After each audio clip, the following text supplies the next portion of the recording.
Good evening. It's Tuesday today. Yes, it's Tuesday today. So, here we are. We find ourselves back doing what we've been doing quite a bit of. Have to say, brain is getting a little bit fed up and finding it a chore, but this is kind of what we knew was going to happen, so let's not pretend that we didn't know. Now, one thing that I mentioned on stream yesterday was that I'd had an idea. And I'm going to show you how that is working out. So, I've done a bit. Do not be too excited, okay? So, this is Unity. I have done a fair bit in Unity, but I am no graphics dude. I really am not. So, here I have me a dude. I didn't make the dudette. But I made everything else. So I've made the couch and the light. And as you may notice, it actually looks like a light. And you can come out of here. And by the way, I haven't got any collisions on this because this is my editor camera. This is going to be the bathroom. And this, which is, these are each individual blocks so I can make doors on the front and things, is going to be a kitchen. Now, the idea is that Dudette here is going to have like a TV with, you know, lace on it. And then the Twitch ads will come and she will kick in and she will get up, she will do a bit of stretching, there'll be a dog if I can find a low poly dog, and there'll be a dog who follows around, she can pat the dog will be happy, you know, she can go to the bathroom, not that you'll watch her actually go to the bathroom, but she'll go to the bathroom and, you know, and then she'll make a cup of tea or she'll go and get another drink, and, you know, so that to try and encourage you to utilise the ad break better, and so provide a little cartoon kind of during the ad break. But the idea of, you know, getting up, doing a bit of stretches, making sure that you're not uncomfortable, because we're all a bit crap at doing that. And so I thought that would be a good thing. And, well, this is what I did after work today. So it's not the most exciting but, you know, got to start somewhere. So this is where I'm at. Yeah, this is where I'm at. I can't draw. I have absolute zero ability to draw. So, this is good for me. I mean, the fact that light looks like a light and I made it. There is also, a light in here and a light in the kitchen. There isn't any other lights, so don't ask where the light's coming from. Shut up, right? But, you know, trying to make it look a little bit, not realistic, because, well, it's low poly, it's not going to look realistic, but a little bit feasible. That's the best word for it. A little bit feasible. So there'll be a rug on the floor, there'll be a bookshelf or two, you know, there'll be some crap. Now, obviously, you're not going to see a lot of the bathroom, but there will be a bathroom. It's a bit big for a bathroom, I know that. Shut up, again. Just shut up, right? You may also have noticed there's no outside windows. Shut up, right? It's basically set at night time, so I'm going to cheat, and I will make basically some window frames with a black square behind it. So, shut up, right? Those kind of moments. That's kind of the level I'm going for. I'm not going for perfection here, but I will have to make the animations. Now, I can make the animations. I have a thing that makes animations, and it does it very well. And I am not incapable of using it. I did make it do quite a good swordy effect the last time I tried. So, you know, a little bit of touching toes and swinging your body about a bit and, you know, pouring a kettle or pouring a drink. I'm sure I can muster. But right here, right now, she's stuck in that pose. That is all she does. Stand there with her arms out, which, you know, is a valid arm strengthening exercise. She's going to have real big shoulders by the end of this. But it is what it is. But I did mention it, and I thought I'd actually show you I've started on it, making like the light and everything. So with that in mind, it is time to actually get on with the interesting stuff. Let's truly be honest. So let me just shrink all of that down. Guess, well, that's a thing. Let me unwrap this. dig it out of its hole. Right. So, we don't need you yet. And you've mated with your friend. So, I recently bought something off eBay. Shocker, I bought something. Seem to do a lot of that. It's what happens when you live alone and you don't go out, you buy things randomly on the internet. Anyway, I bought something off eBay, and it is a toolbox from a lady who is having to give up lace due to old age, I think is possibly the kind way to put it. Things aren't quite working like how they used to. And so she advertised it on there, and I've actually bought some stuff. She actually has a shop, and I bought stuff through her shop before. And she is really nice. She's a really nice lady. She's spoken to me on the phone a couple of times. She really is quite nice. So, I got that today, and it's basically a small cooler-sized plastic thing with crafty sandwich boxes. Now, there's some long, thin ones, and there's some short, there's some bigger, squarey ones. But they've got, like, little compartments in. But it really looks like, at face value, it looks like a cooler box with fitted sandwich boxes. I don't know where she got it from, but it's a real standout colour. It's a proper violent turquoise. It's not going to be something I'll lose in the dark, right? It's going to haunt my nightmares, frankly. But it is a nice thing, and it's come with some stuff in it, and bunches of threads and some snips. But it also came with, and I've just realised I haven't pulled it out because I'm a spanner. Let me grab it, because you will understand, of all people, the gloriousness that this thing truly is. Oh look, there's a pin on the floor. Shocker, and I haven't even started yet. For Christ's sake.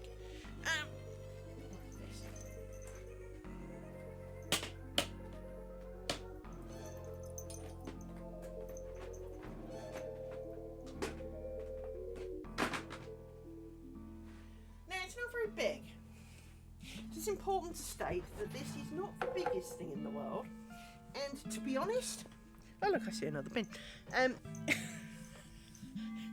I do this a lot. Oh look, a pin. Oh look, a pin. Anyway, it's not the biggest thing in the world.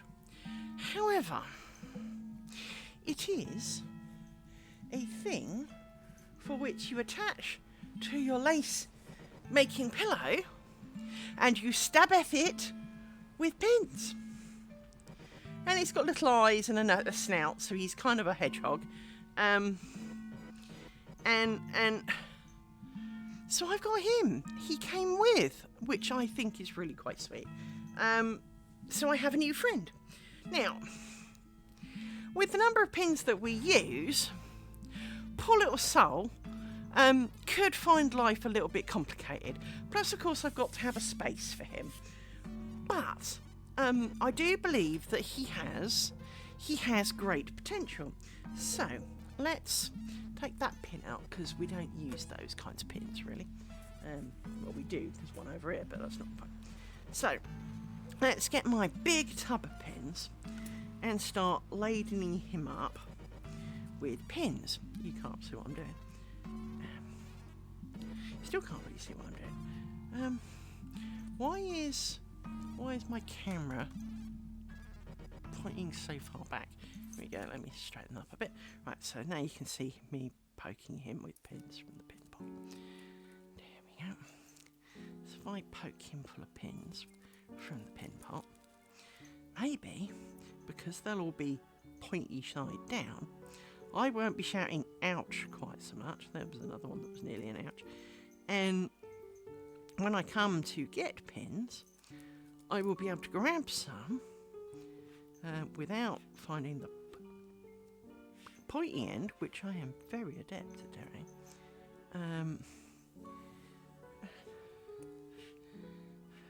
Pointy end, and fill him up with pins.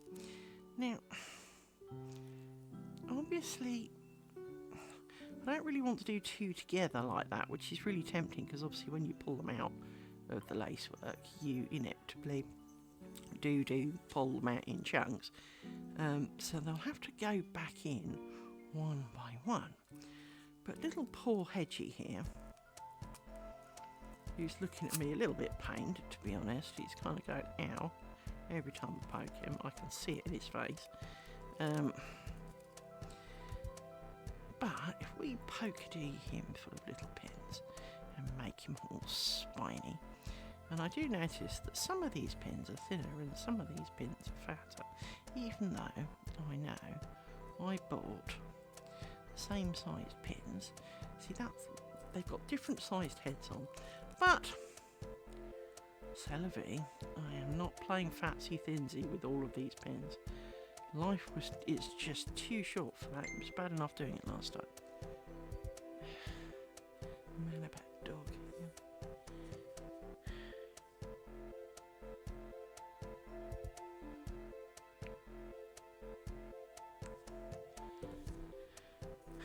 You know that I've got my curly end finder, for want of a better word. It's called a Lazy Susan, but where is it?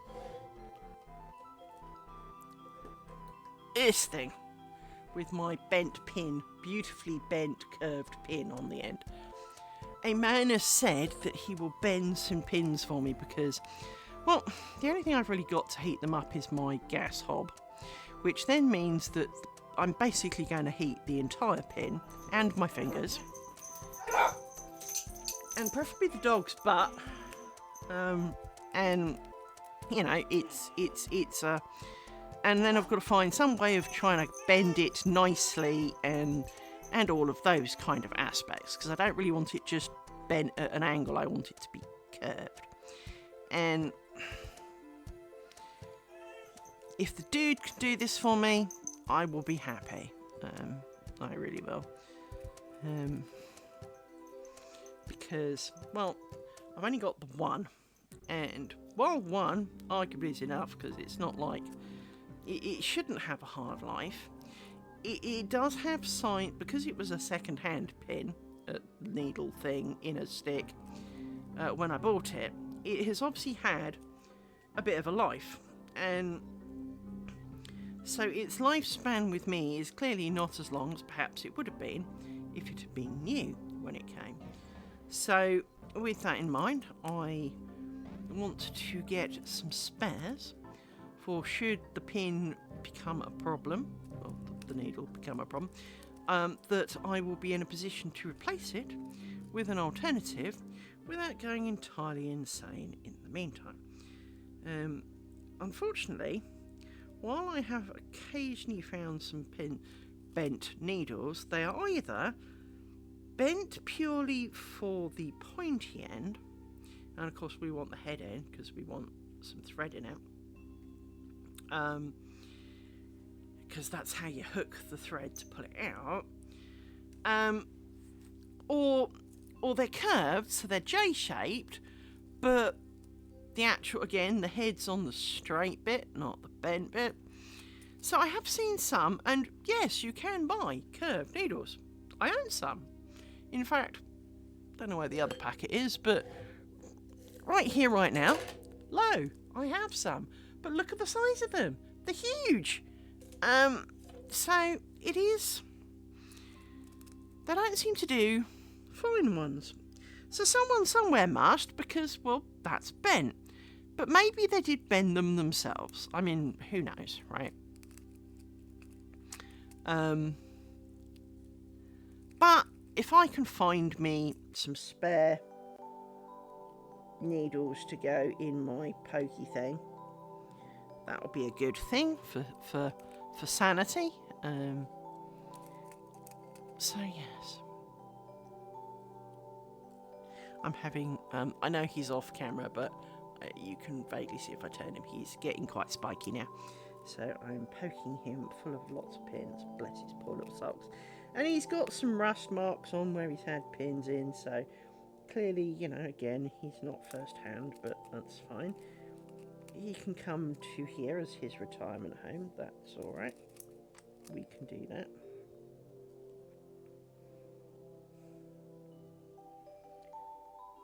hell's on that needle? Looks like there's half a sandwich on that needle. It's not, I don't know what it is, but it's white. I'll take my glasses off because I'm straining my eyeballs trying to see where to put the pins. Because I'm holding it 2 inches from my nose. And I'm blind. Well, not literally blind, but I'm getting there. I'm making a good effort towards it. My prescription is a healthily big number. I spoke to my ex-husband at the weekend and he was saying, oh, I've got to go have new glasses. Oh, it's terrible. My prescription's plus 1.75. Dude, my reading prescription's plus 3. My vision is minus 6.5. I wouldn't notice if my glasses were out by as much as your prescription. I always had the same problem with my dad. My dad would go, oh, I can't see. My dad's prescription was, he was short-sighted, and his prescription was less than -1. Dad, seriously, my glasses, I've worn other people's glasses because I've busted mine or whatever. I can see through prescriptions that are out by less than that. They'd be telling me you can't see.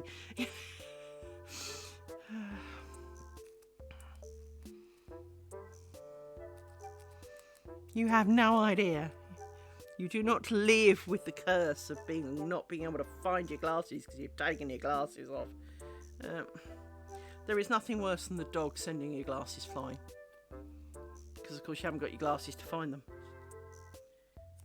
It's the only way. It's kind of crunch. Oh, there they are. It is properly a curse to be this short-sighted. I mean, obviously there are people worse than me. But I mean, like this, even though I can't see them clearly, I can see all the bobbins on my tray. I can see that there are pins. I can see that there are dots. Well, I can see that there are dots, sort of. I can't see the dots. I can see that there is not a smooth colour of a darker nature, and that there do seem to be, if I squint, I can kind of see some dots. But, you know, I could never work and do lace without my glasses on, for example. That's just not going to be a thing. That's not going to happen. So if I break my glasses, I would have to stop until I got new ones. And of course, I wouldn't be able to drive to the optician because, well, I wouldn't be able to see. So, I have had this, in fairness. The little dog who is my icon, he was called Charlie. And Charlie was a very special little man. I loved him very much. And I still do. Charlie died quite a few years ago now. But I loved Charlie very much. But when he was a puppy, like all puppies, he was quite an excitable little soul. And the number of times he headbutted me, not because he headbutted me, but he'd be sitting on me and throw his head back to look at me, and of course smack me in the face. And it repeatedly bent my glasses. Till one day, well, the top fell off the right lens, the arm fell off, the lens fell out. And, well, clearly that was the end of that.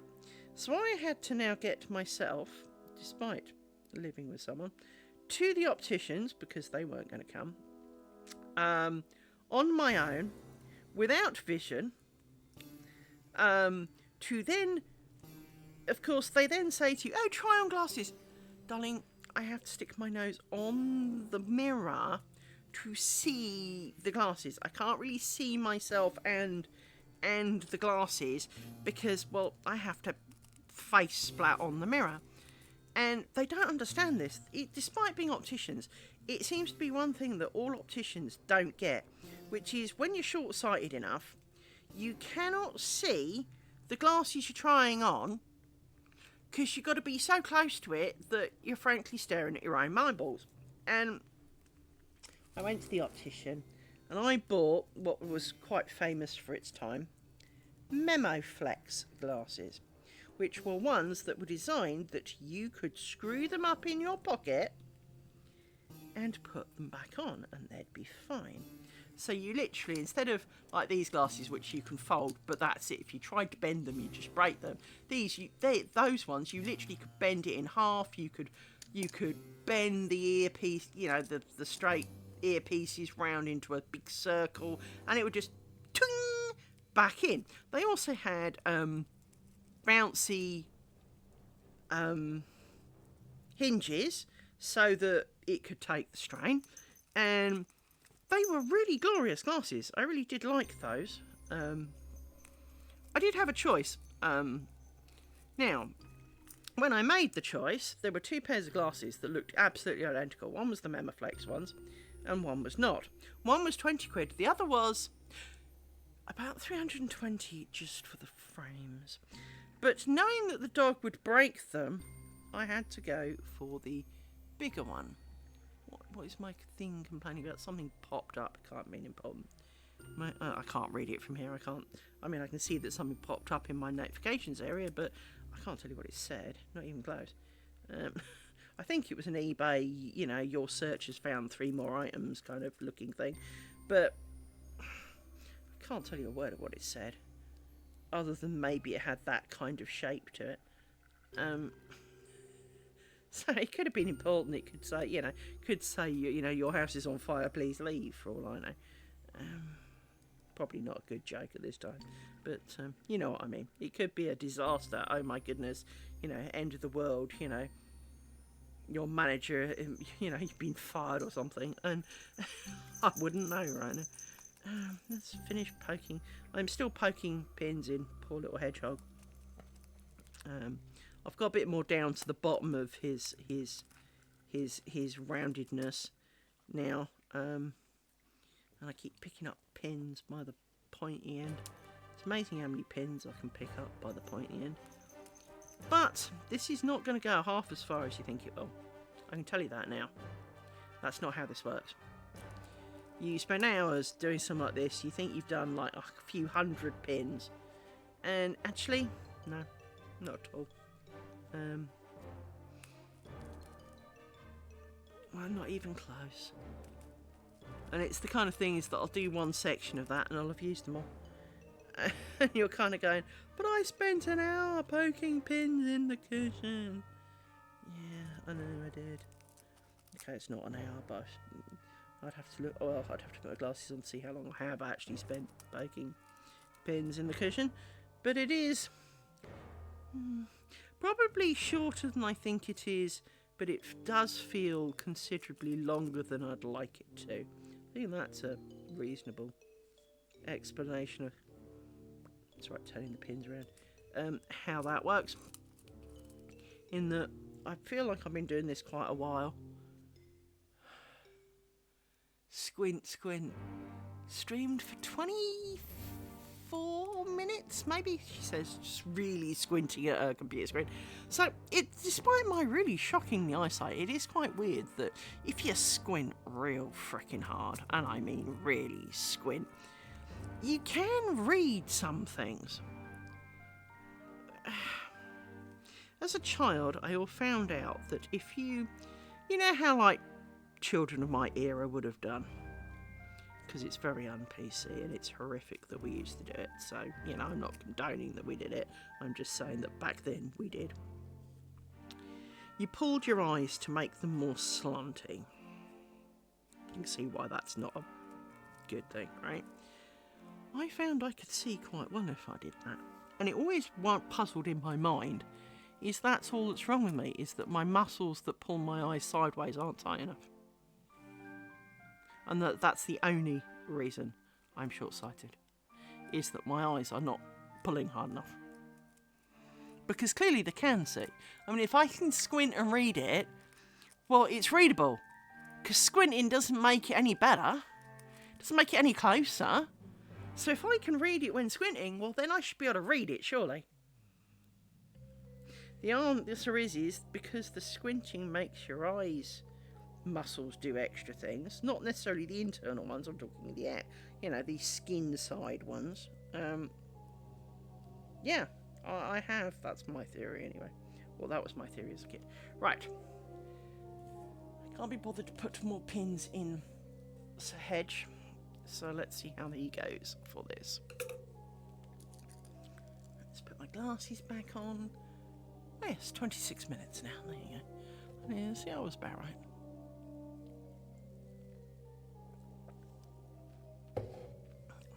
So.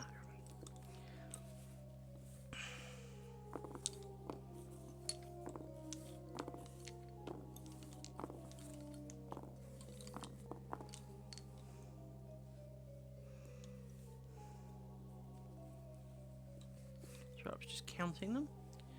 For I need to make sure I'm not starting off on the wrong number.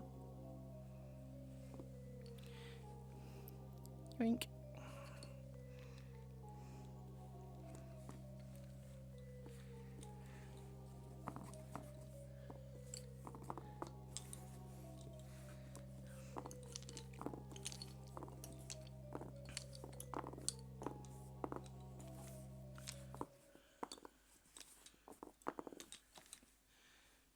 Yoink.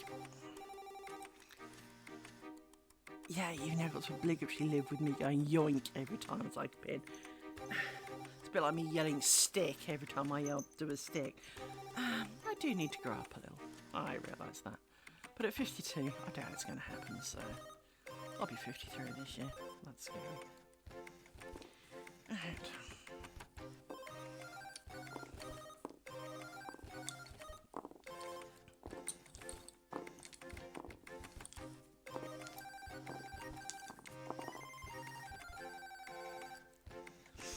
For anyone interested, it would have been my mother's birthday today.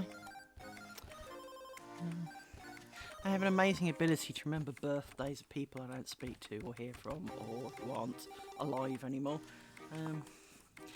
Quite surprisingly, I had an Auntie Pat, her birthday was the 6th of April, and I don't ever remember buying her a birthday present or doing a card for her. She wasn't a true auntie. She was one of those aunties that we had back in the 80s where she was an adult friend of my parents and you called her auntie, and her husband was uncle.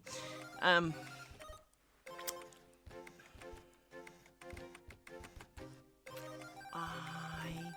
don't know why I know her birthday,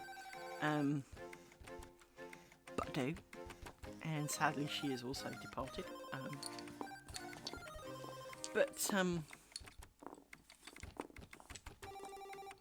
on, counting.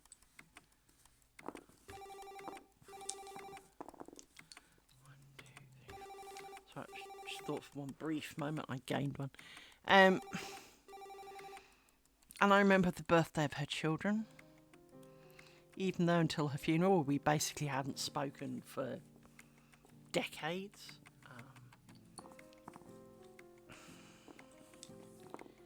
It's weird in my head. Kind of pointless because, you know, what good does it do me? All these dates that I don't need to know. But I still haven't sorted my car. Which reminds me, I must phone a man about that.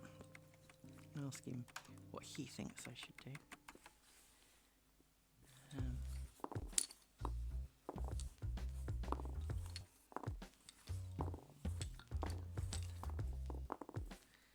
I didn't add one. Douche.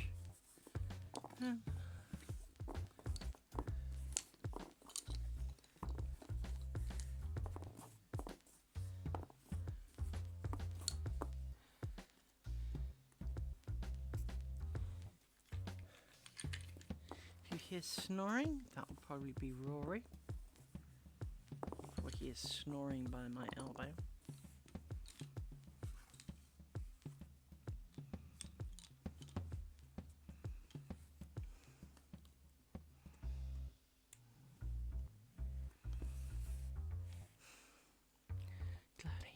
To sleep. I didn't sleep very well last night.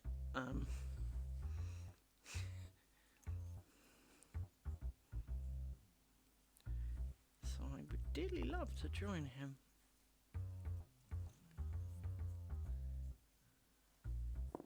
Especially as my back's already doing the, are we doing this again? Yes, we're doing this again.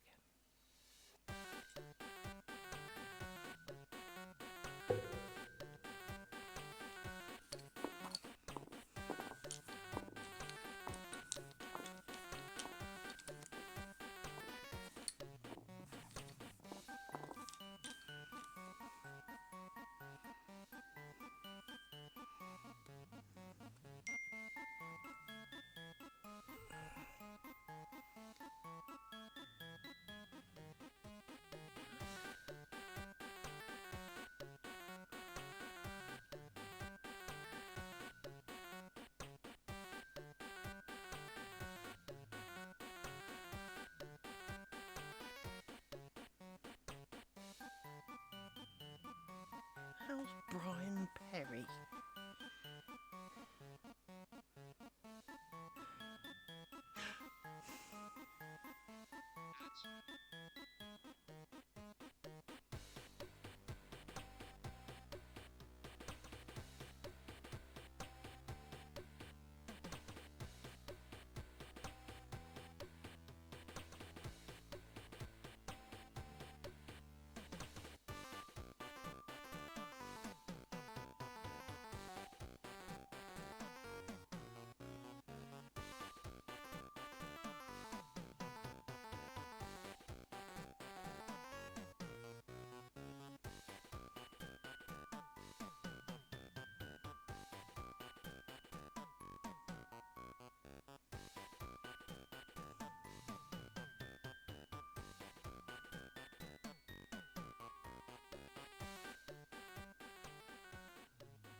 From America.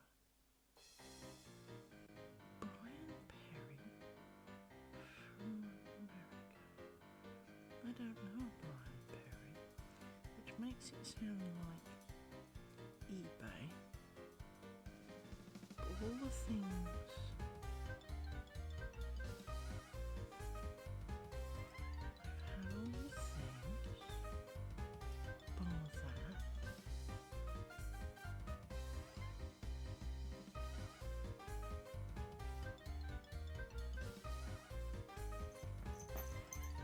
But that was posted from England, not America.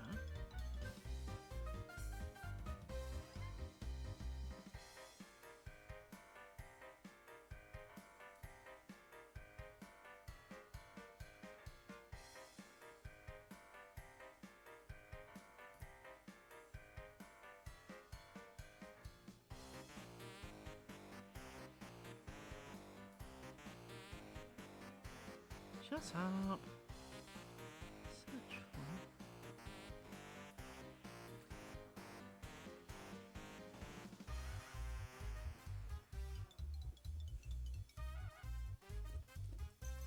Nothing. No clues whatsoever what that is. It's funny when you get a text from Royal Mail going, "Hey, we've got your parcel from America."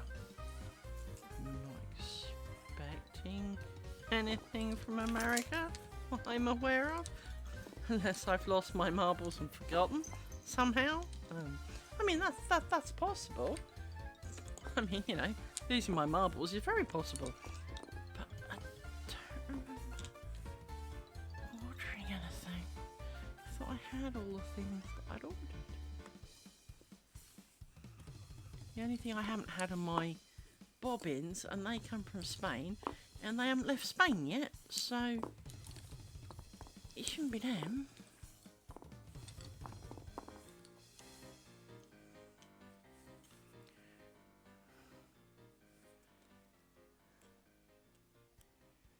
Confused.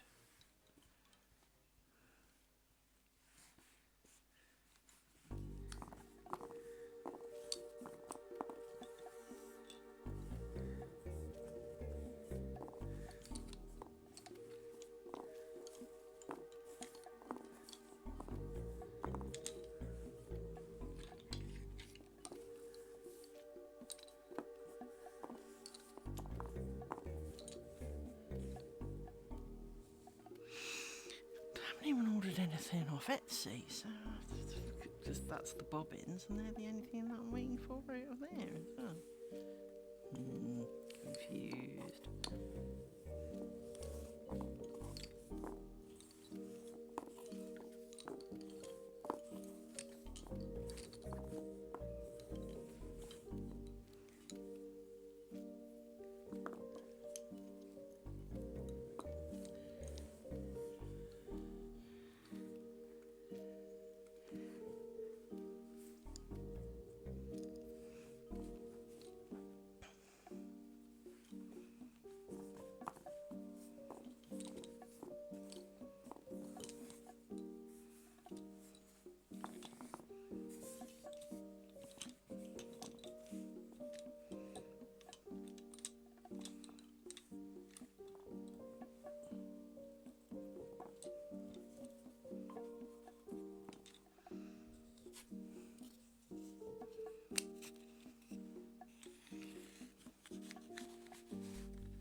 is it whenever I stream my phone goes into, hey, ping, ping, ping, ping, ping.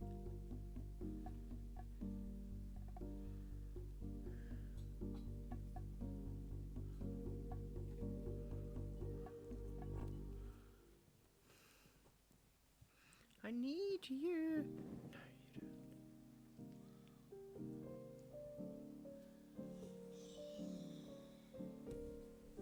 Thank you for that, dog.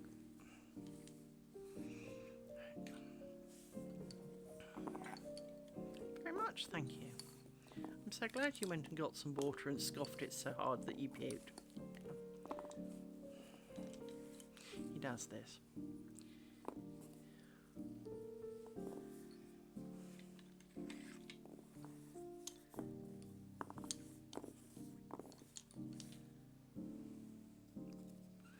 Realised I probably should be taking them from the back of the hedgie. Poor little hedgie.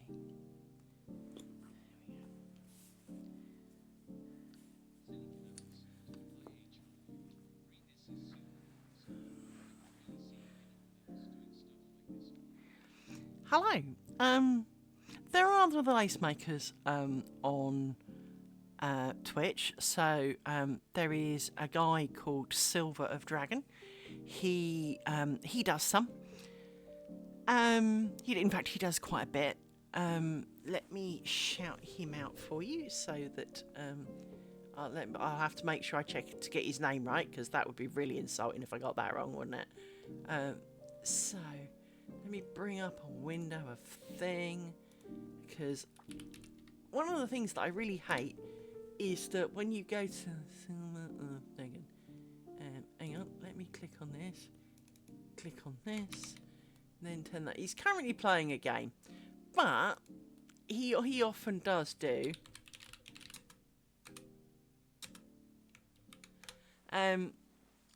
he often does do lace streaming as well. Now he often talks in Finnish because, well, he's Finnish, but he will talk in English as well, so because he's clever.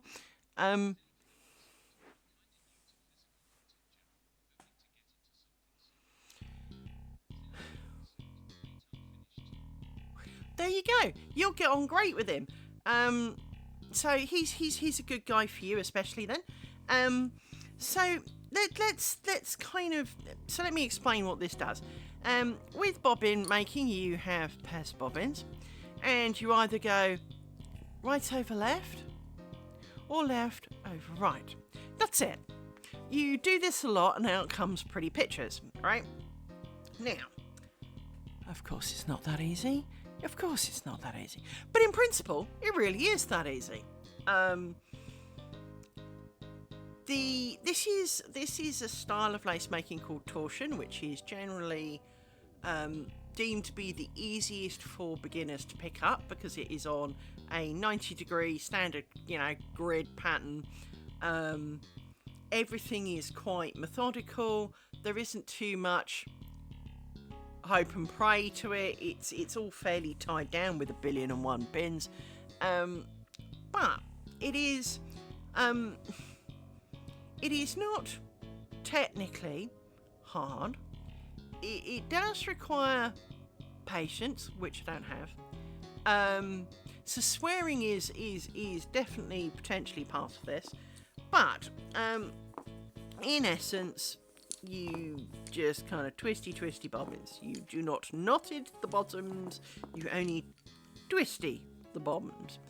And as a result of this, you end up with your pretty patterns. And this particular project is made out of 3 kinds of stitches. There is the ground stitch, which is this kind of mesh work here. There is cloth stitch, which is this very cloth looking bit here.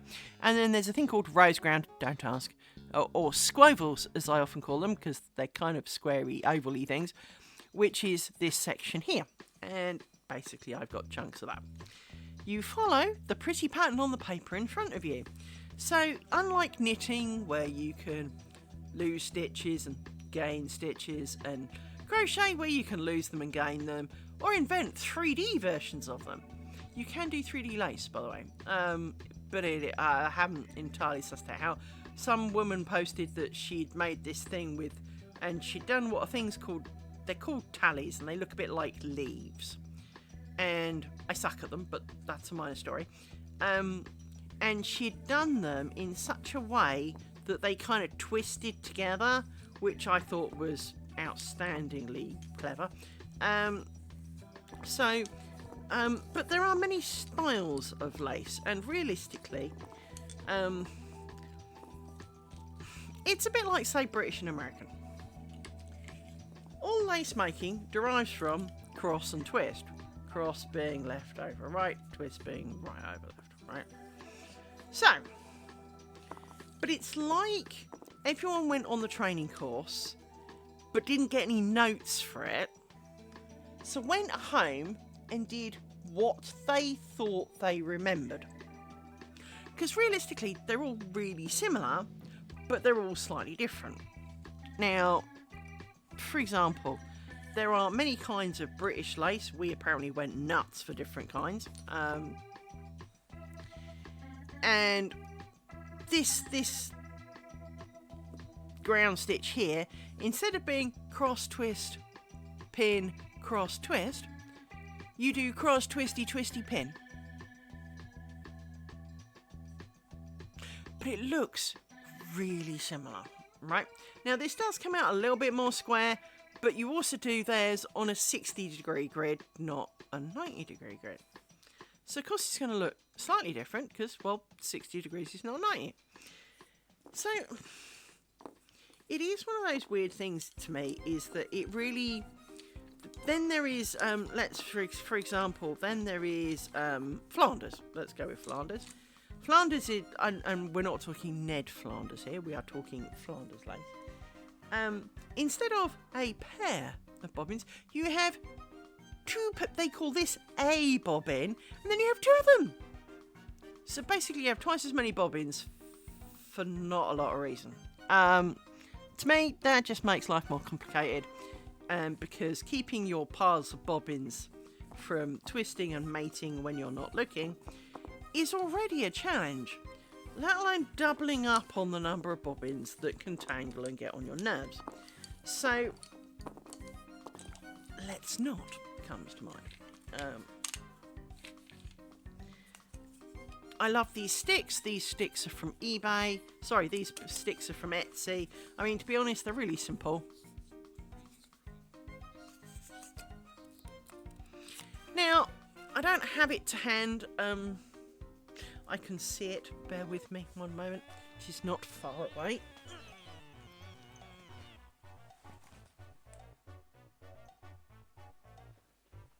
Let me grab that. And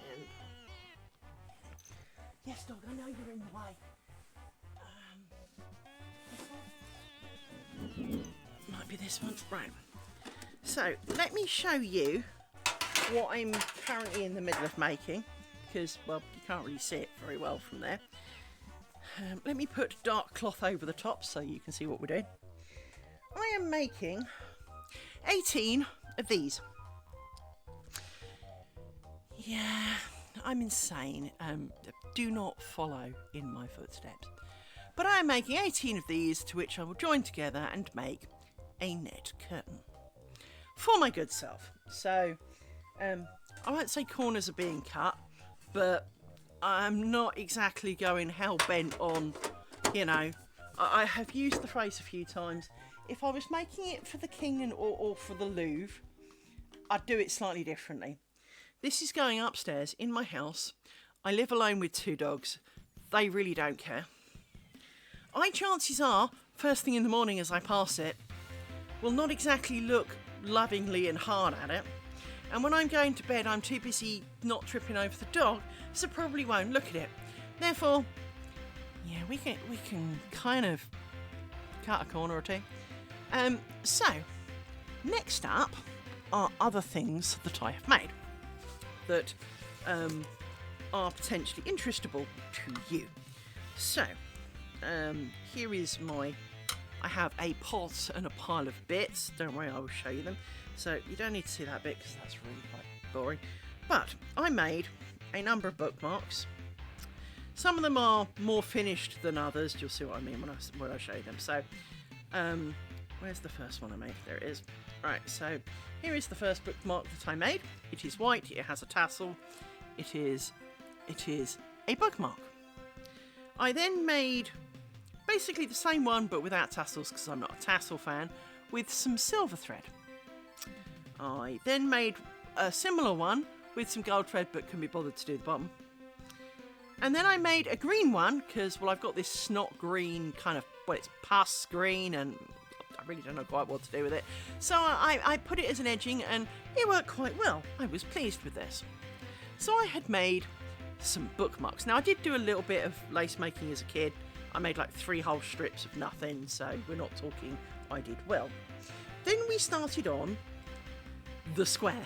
Now the square that inspired me was this square. Now there are mistakes abound in this square, to be honest, and well, there are in all my work, so that's the given. But I didn't really like the size of these holes. There are technically things called spiders here. They look like mistakes, to be honest. There are spiders here that look a little bit better, but not a lot. I'm not a fan of spiders.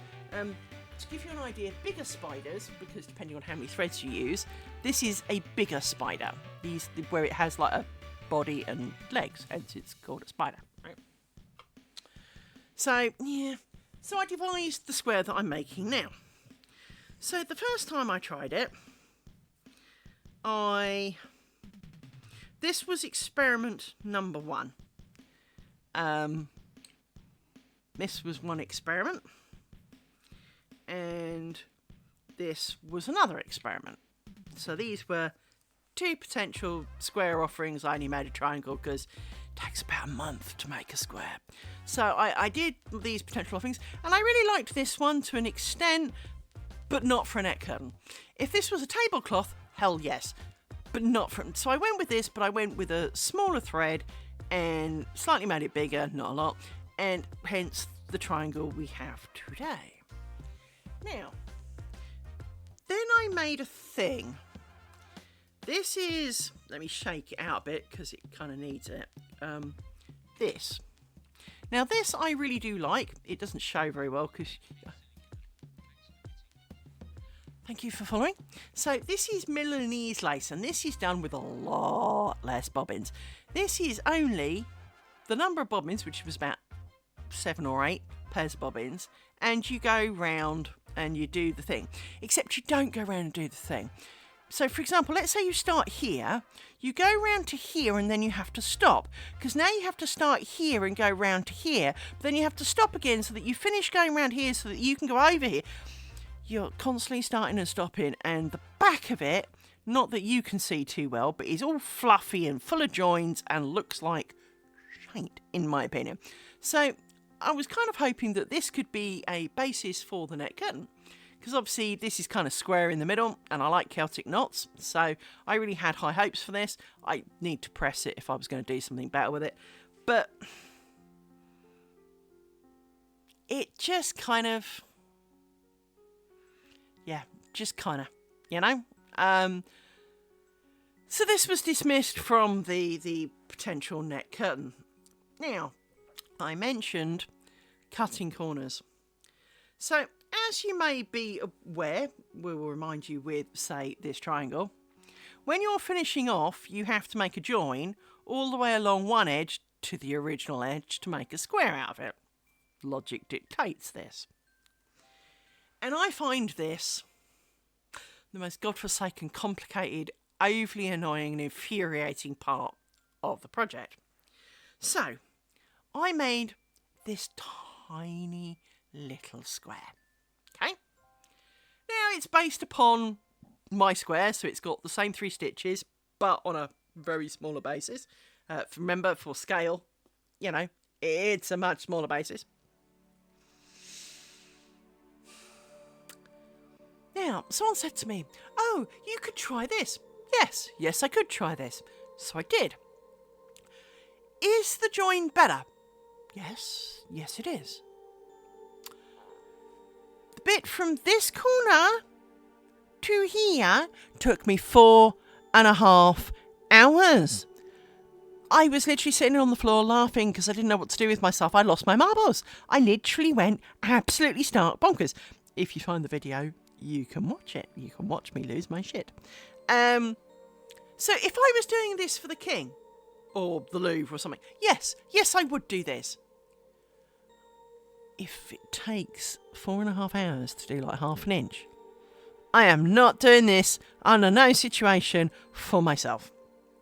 Would it look better? Yeah, a little.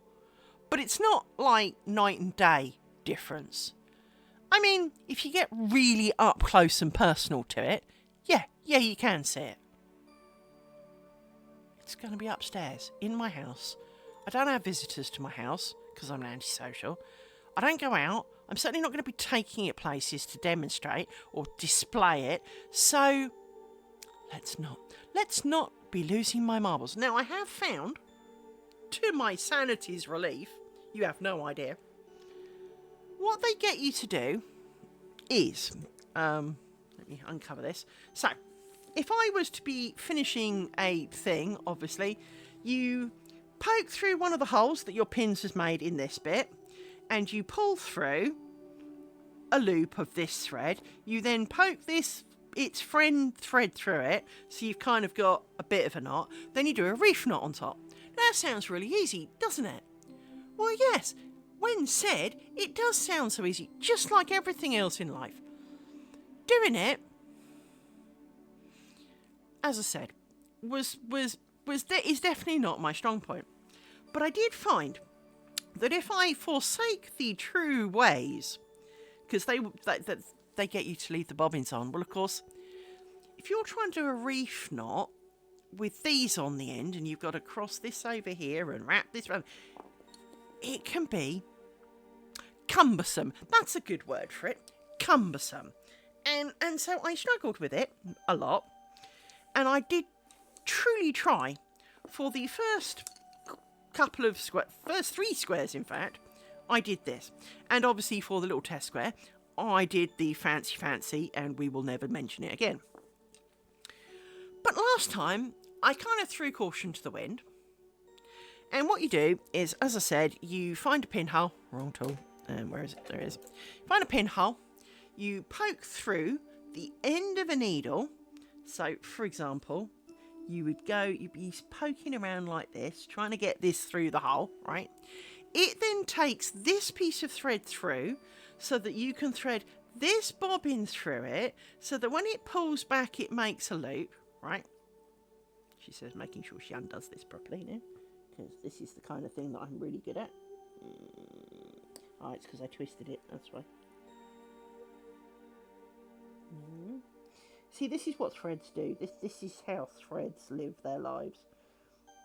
How have you got under there? There we go. Right. Put that down before I get into more trouble. So what I did was I lengthened my bobbins and I cut them off.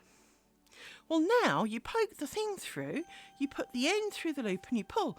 And then you pull the end and you tie a knot. You tie your reef knot. Took me about 1/4 of the time. And it's flatter. It's better than what I was doing. The end is the only time you're permitted to do knots, although they really prefer you don't do knots. But if you really must do knots, yes, I must, because if I ever have to wash this thing, because of course, being a net curtain, we don't tend to wash them half as much as we probably should. But one day we do look at them and go, ugh, and have to wash them. I don't want it falling apart. Not after all this effort, because, well, as I kind of mentioned, the problem is, it looks like this project is going to take me about 18 months. And if I spent 18 months making it, the last thing I need to do is put it through the washing machine, or even hand wash it in a bowl, and watch it unravel, because so will my sanity. So, yes, I am tying some knots, because, well, frankly, I don't need my sanity to unravel quicker than it does. So, once again, to tradition, I respect your thoughts on the matter, but I live in a practical world, and I am not a practical dainty person, and as a result of which, bite me, I am putting knots in it. It's mine, I can do what I like. And one of the things that I did bring up quite a few, well, I bring up quite a lot, is mistakes happen, right? You will make mistakes. Of course you will make mistakes. We're human. Of course we do. However, if, for example, I realised that I made a mistake back here, I would undo that. It's only half an hour or whatever worth of work. I would go back and I would do that. If, however, I spotted it here, bite me, not going back that far.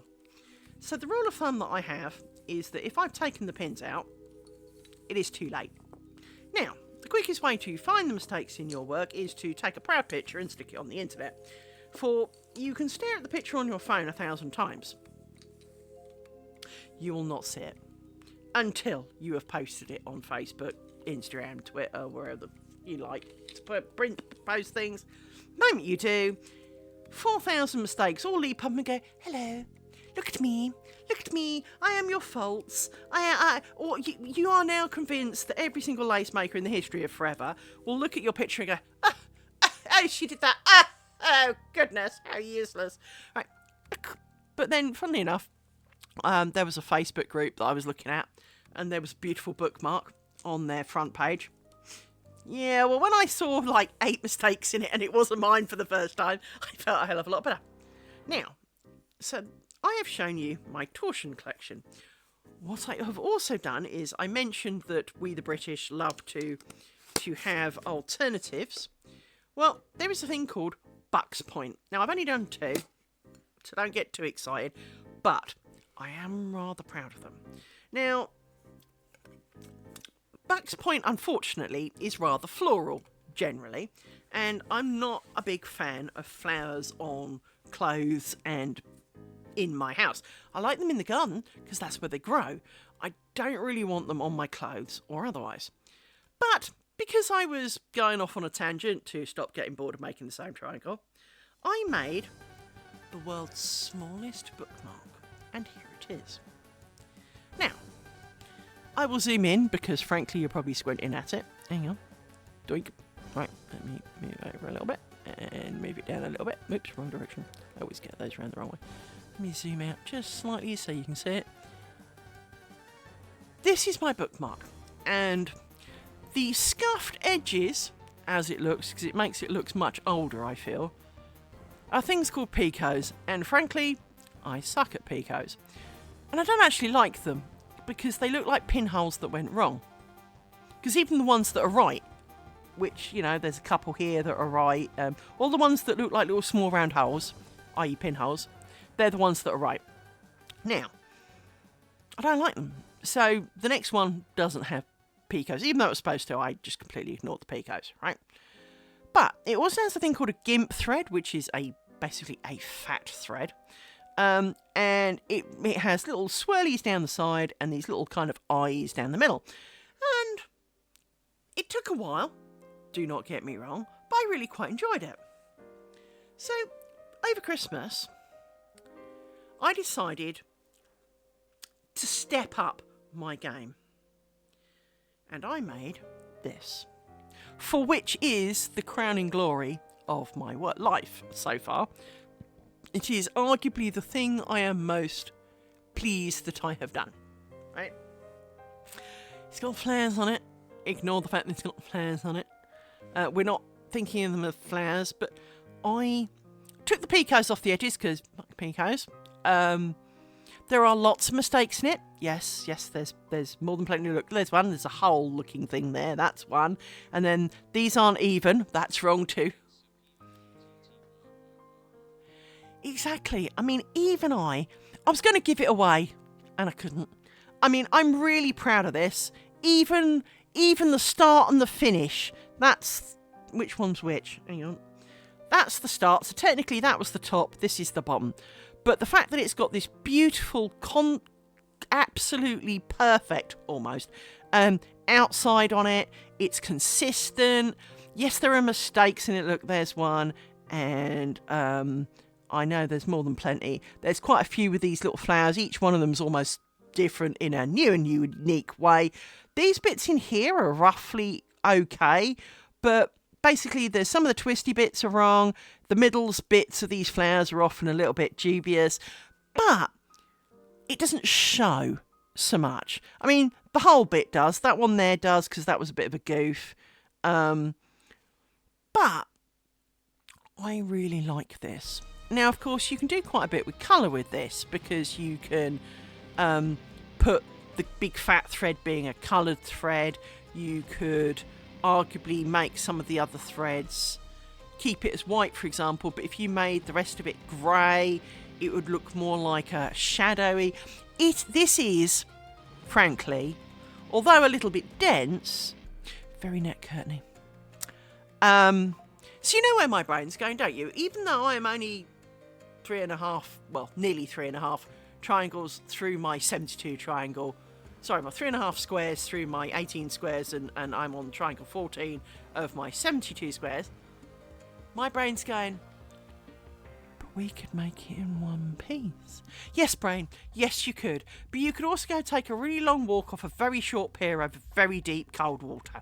Because this was okay.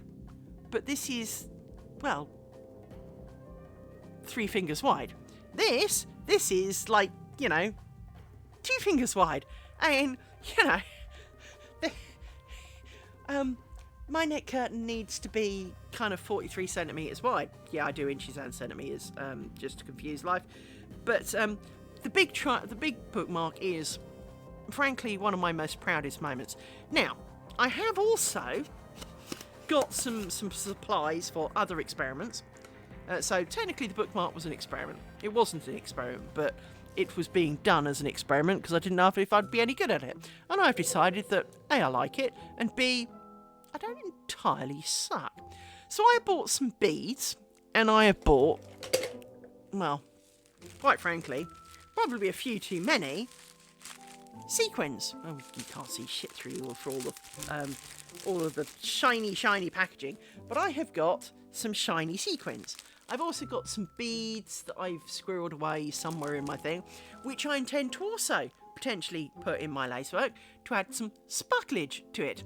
Because again, in the right position, in the right manner, much as I don't like flowers in my stuff, but I really like the flowery bookmark, I feel that some subtle but reasonable, so hence they're kind of whitish. Well, technically these are transparent, but they've got like a coating on them to make them reflective. These are more white with bits on. Oh, here, I've got some very similar. I've got some beads that are transparent with coloured bits on. What's up with you, dog? Jumping up and down. I've got some silvery sequins as well, but I've also got some beads that have silver middles so that they reflect a little bit more but are still kind of transparent. So I've gone for very subtle, but it strikes me that, again, not wishing to encourage my brain cells too much on the whole net curtain variety, but to make something, let's not say a net curtain, let's call it more of a lace header to go at the top of the window but not the full window. So we're talking, say, a third of a window maybe. I might be able to ordain myself to that. That to add some sparklies to it could be quite pretty, especially if done as centre of flowers or something. And I would spread the flowers out a bit so there was a bit more ground between the flowers. But adding a little bit of sparkle, a little bit of beadage, to a little bit of sequin could be a thing. And it's not hard to add them. In essence, let me grab this. If you want to poke it through a bead or a sequin, let me grab one to demonstrate.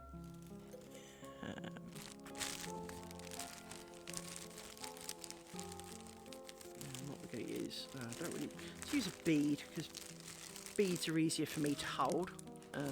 Also easier for me to get out the package, so I think. Oh no, these are the awkward ones. I want the other beads. Where are the other beads? All of these are in packages that have undoable bottoms, except some moron heat sealed the bottom so that you have to cut the bag to get at things. I'm pretty confident that they'll be in here,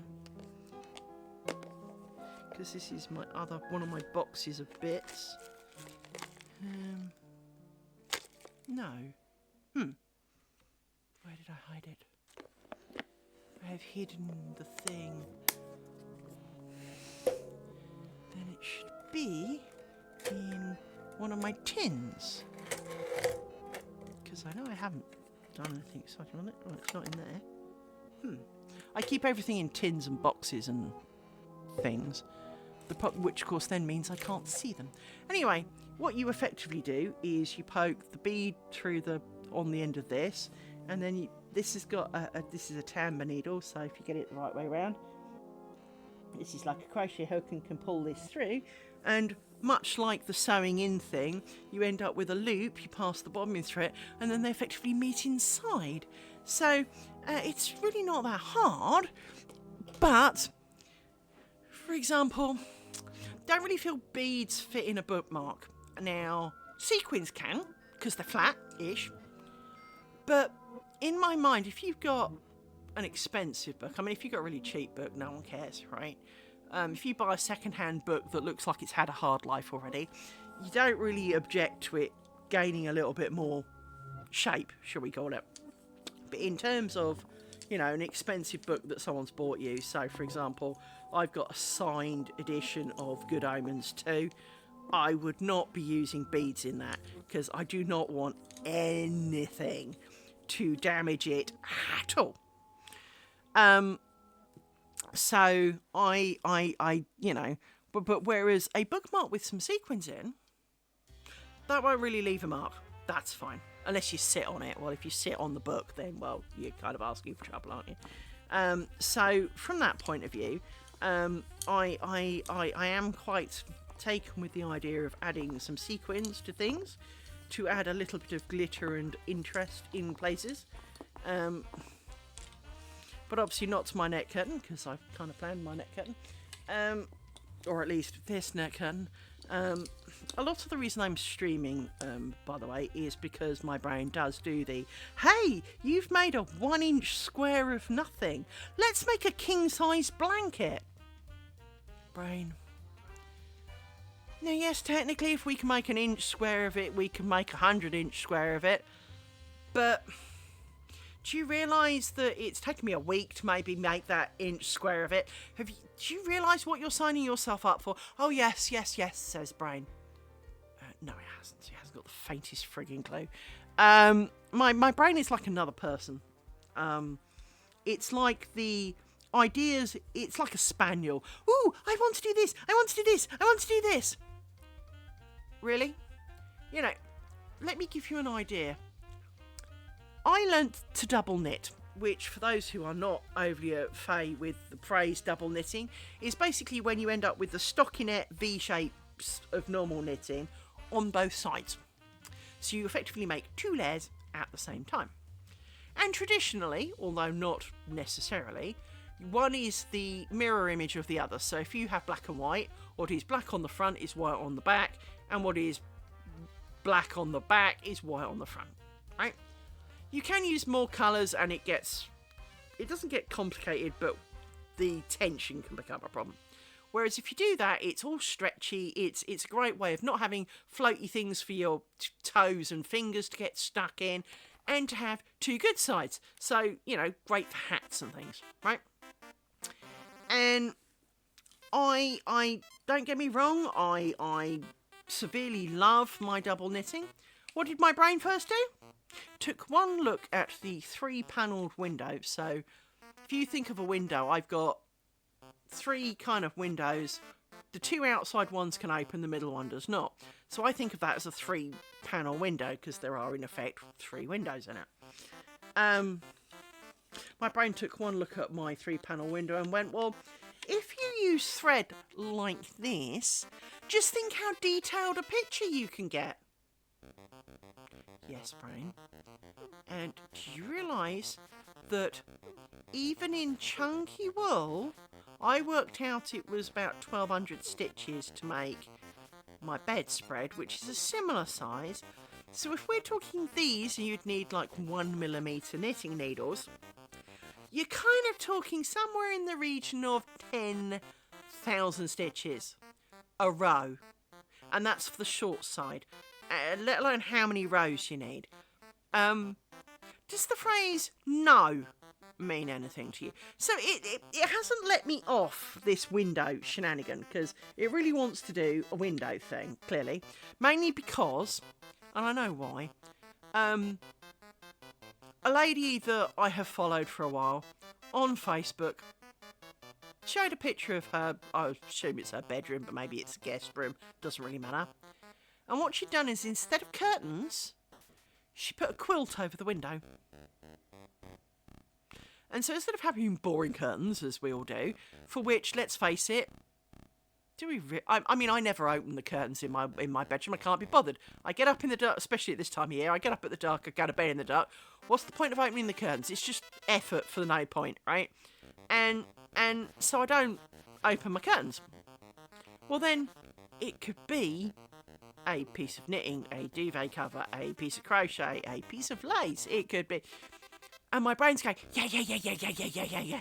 And the other half of my brain's going, no, we don't need to be doing that. No, for all that is merciful, please, let's not. And the other half's going, yeah. So, for my sanity, I have successfully avoided now for nearly 15 years making that infinitely small stitched double knitting curtain. But the moment I started doing lace work, my brain went, well, there is a single panel window. Yes, brain. We can make a net curtain now. Fine, brain, if you will shut up, I will make a net curtain. So here we are, right?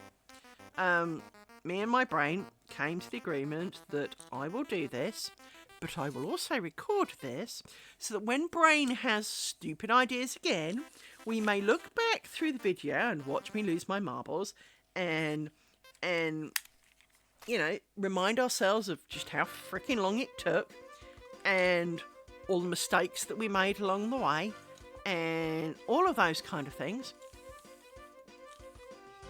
And try and convince my brain cell that we're not doing that again. Now, do not get me wrong. There are some great and glorious pictures of women working on really wide stuff with more bobbins than you ever thought you could one person could humanly own, right? Now, I have quite a collection because I have a number of types of bobbins because, well, there aren't exactly bobbin shops here that I can go down and try some and decide whether I like them. I have to buy them to find out. And as it turns out, bobbins I hate the most... It was here a minute ago. Where did you go? You've run away. There you are. Are the most traditional lace bobbins. Which are these things? They're called Midlands bobbins, and they have this loop of wire on the bottom with beads on it called a spangle. And as you can see by moving the bobbin, it occasionally gets stuck or it flips underneath. Well, this is really good till you put it down and now it's not flat. Or this one's not quite so bad, but some of them, it can almost stick up so that it's sitting up like this. Not that you can see how far that is, but it sits up so it's like an inch off the thing. And it just gets on your nerves. Plus, of course, everything. This gets near the tiniest bit of thread and it's knotted to hell and back. So I hate those things. I absolutely hate them. I like things without spangles. And I'm not alone. I am not the only person who kind of really hates on spangles. Let me move Hedgie. Let's move him over here. So, because I'm going to work over his side now. Let me move my other pins. There you go. So yes, it can be a terrible thing to juggle a lot of bobbins, but these sticks are great. But there's a picture of a lady working on, let's call it a lace shirt. It's not a lace shirt. What she's doing is she's unpicked a shirt. She is then making like a lace fabric to go over each part. So she makes great, she's doing like the back in one piece. She then has to cut it to fit the shape of the shirt. But she then sews it all together so it's a shirt with a lace shirt kind of built as one, right? So all the lace goes in the seams so it doesn't come off, but it's kind of on top of this shirt. She's got a pillow, really... Let's zoom you out a bit because then you can see what's going on.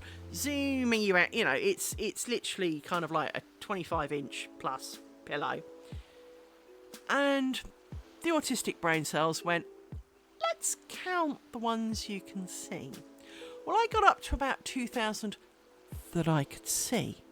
And logic, by the sheer fact that you could tell in the picture that there were a load in the front of her work too, she's probably got that many at the front. No, just no. No. I'm all for leaping in and making big projects, but big in size, not in bobbins. Hence I'm making the squares, because it is a way to make a bigger area without using 9 billion bobbins and hating my life. So, plus of course it means that you feel like it's grown, because you get to the end of a triangle and you go, wow, I finished that. And, you know, it may not be the biggest acts of the world. It may not be that, you know, you've solved life, the universe and everything. However, you can look and, I mean, like with this, I break these triangles up into chunks, because the different stitch chunks tend to work out really good as pause points. So there's a block there, then there's this little cloth stitch bit, then you have to do this rosegram bit, then you can do the cloth stitch bit there, then you do this bit here, then you can do, say, that bit here, or you can do that bit here. The choice is yours. You can then do that bit or some of, but you can't do this bit until you've done some of that bit. So you can do kind of this bit and then start on this bit, then you do this bit. You can either then do this bit or do the bottom bit as I've done, and you have some choices. You do not have to do the same order every time. But there are bits you can only do. The next pin, there is only one workable pin at this moment. In my entire project, there is one pin that I can work right here, right now. I cannot do any of the others, and that's this one here. That is the only pinhole I can work right now. Can't do any of the others. When you get to these two, the reason you can do one or the other is you've done this bit and you've done this bit. This bit is fed by this and threads from the side. This is fed by this bit and this bit. So you can do either. But that's pretty much the only time you get a choice. If you've done this bit and then this bit, you also could do maybe that bit or that bit in either order. But that's it. Those are your two choices. That is the kind of, and as I say, you can choose to do that or that, but then you can't do that without having done that. So it kind of, frankly, it dictates what you need to do. So this pinhole is the only pinhole that I can fill in without screwing it up. So this is the pinhole that I work. Ta-da! You know, it's, and because it is a pinhole of this particular pinhole, it just says dot. It means it's a ground stitch as a whole. So while you may put any number of twists and crosses on it to your choice, consistency is key. So if you pick 2, then you must always do 2, or it'll look funny. So you just kind of do, right? You follow the piece of paper, and out comes the thing that was on the piece of paper. So from that point of view, it's not like a knitting pattern when you can't remember where you got to in the knitting pattern and you should have should have stuck a piece of tape on it or something. Because of course you don't need to, because, well, what you're sticking her pins into is telling you what you do next. So from that point of view, nice and simple. We follow along. So everything on this is made of 2 stitches. Half stitch, and it's not really whole stitch, but it is whole stitch. So there is a bit like with crochet, where a single crochet means different in US terms than it does in British terms, and no pattern error tells you which they're doing. Well done to the world for not even bothering to do that. It's a bit like pants. What I call pants, the Americans call underwear, obviously. Well, we all call it that. But what I call trousers, they call pants. Well, to me, the pants are the things under my trousers. So it is a you know, with crochet it is a really big issue. With lace making, we don't tend to suffer quite so much from that. But what we do suffer from is the number of twists, and the different varieties have different orders of doing some things in stump stitches. So this is a half stitch. So you do cross, which is left over right, twist. Now technically you do it twice, but you can do them together. That is the first half. You shove a pin in the pinhole. And then you do it again. So you do cross and twist. That's it. And then you move on to do the next one, and the next one, and the next one, and the next one. Whole stitch, or cloth stitch, is cross, twist, and then a cross at the end of it. Woo. And whole stitch with a twist, let me undo that, is cross, twist, cross, twist. Don't use any in this particular pattern, but basically that is, you know, everything is made of crosses and twists, and in torsion most things start with a cross. Cloths, so, you know, the rose ground things that I have, these little scroval things, you do a cloth stitch in the corner to make the point. You then do the half stitches before and after each pin in the diamond shape, and then at the end you make the other two corners with cloth stitch. That's it. So really, this is why, in theory, it's not hard, because cross, twist, there you go. This is the whole thing. As I said, it is truly outstanding the number of ways you can get this wrong. And you really wouldn't think it's hard, because, you know, you've got the pins, you know, when you can tell when you're finished, because like this, I can see the base of the pin. There's no threads in the way, which means I have to do what's known as covering the pin, which means I need to do what I just did again. And torsion does that a lot. So you really would... How do you get it wrong? The answer is you never really understand how you get it wrong. You just know that you did. Forgetting to twist things, so between stitches in torsion, there should always be a twist. Now some things come pre-twisted because they ended in a twist. Some things do not. As a result, you must make sure there is one. And if you don't have one, you end up with these little parallel lines because your threads aren't twisted, and it looks a little bit pants. But once again, this is going upstairs. No one else in the living world will ever see it once I've completed it. I will show it to you lot on the internet, and you'll go, ooh, and that'll be the last time you ever see it. And pretty much, despite being on my window, it's probably the last time I'll probably look at it hard for a while. So, because otherwise all I'll do is go, oh, look, mistake, mistake, mistake, mistake, mistake, mistake, mistake, mistake, mistake. I don't need that in my life. So, and that's assuming I even put it on my window. So... And don't just roll it up and stick it in a tin somewhere. Sorry, I just want to push these out of the way. So, yes, it is one of those...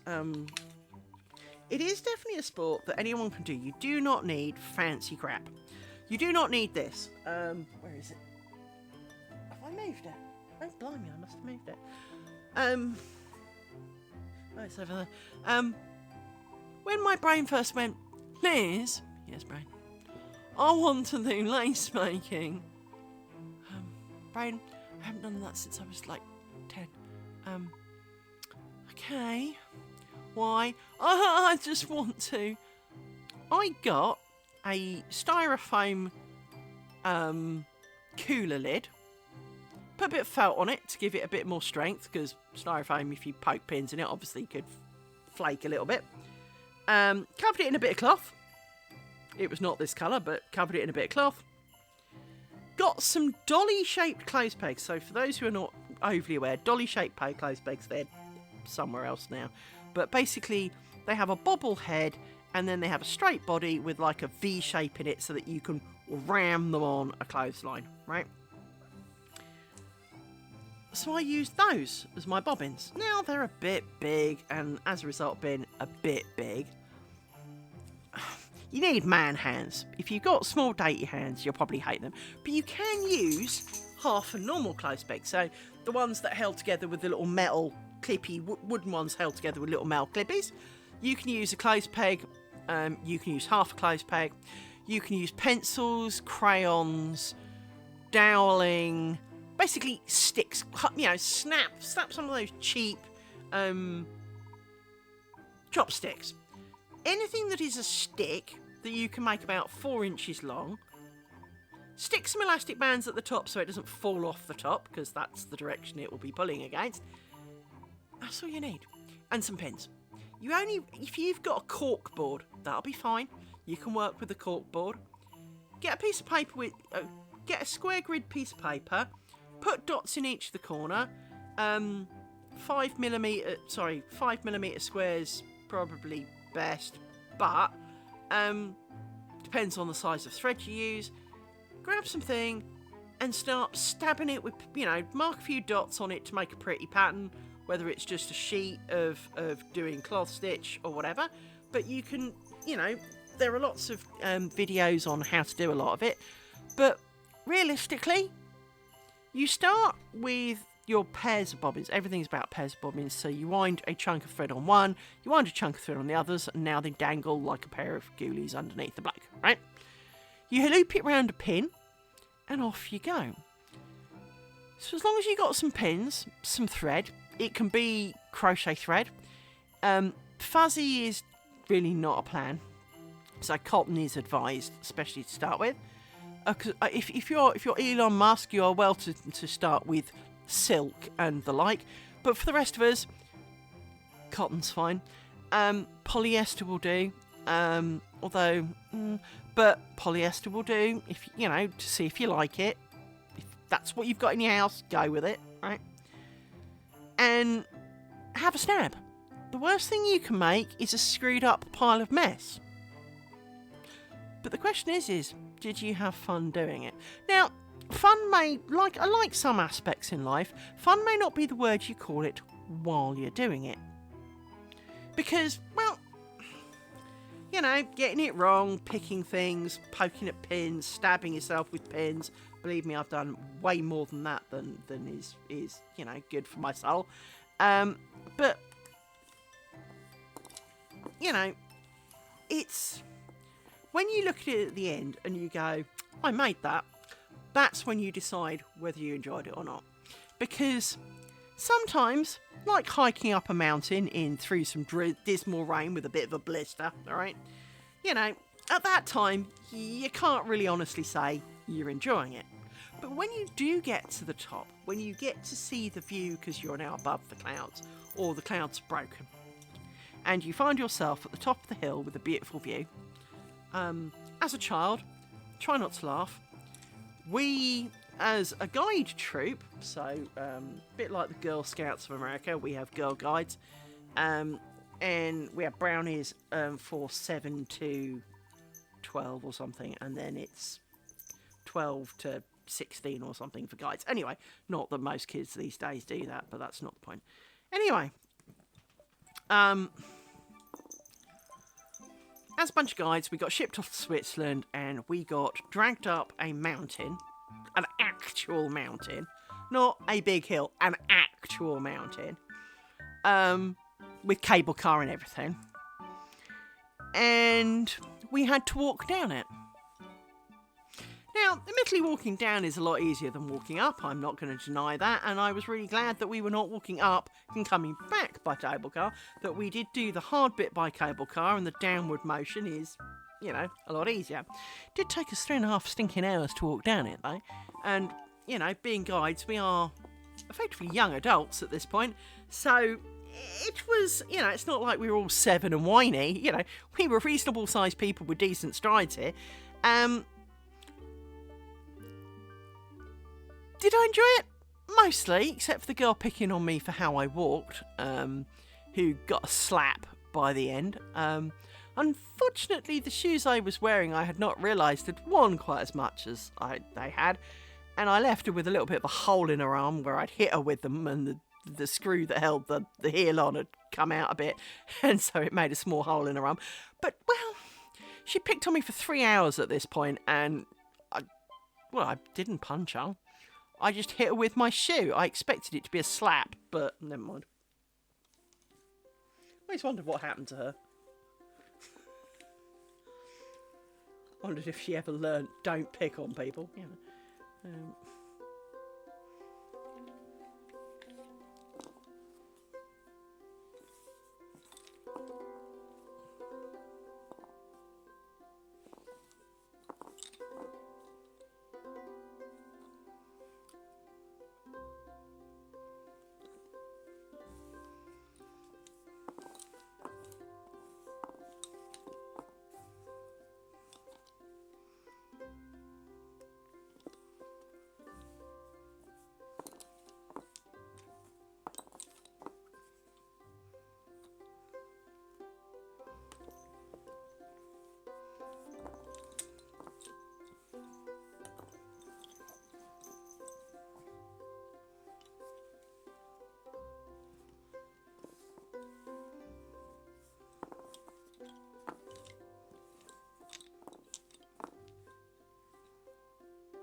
Hopefully you're all back. So yes,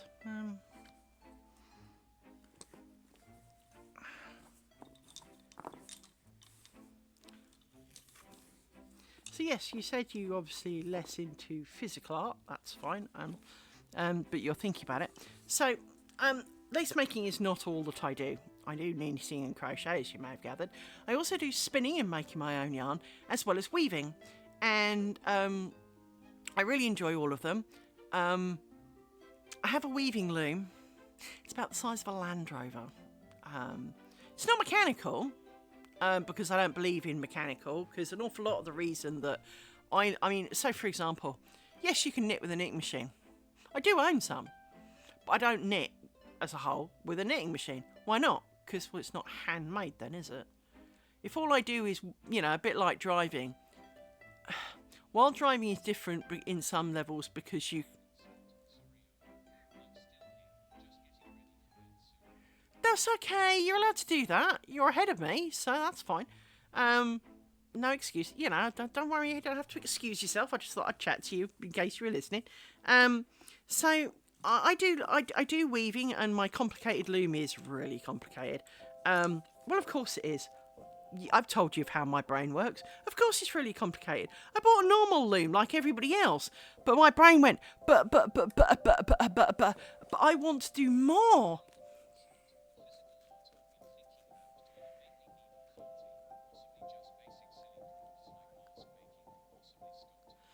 You see, you clearly have something I don't, which is artistic talent. I was showing right at the beginning of my screen.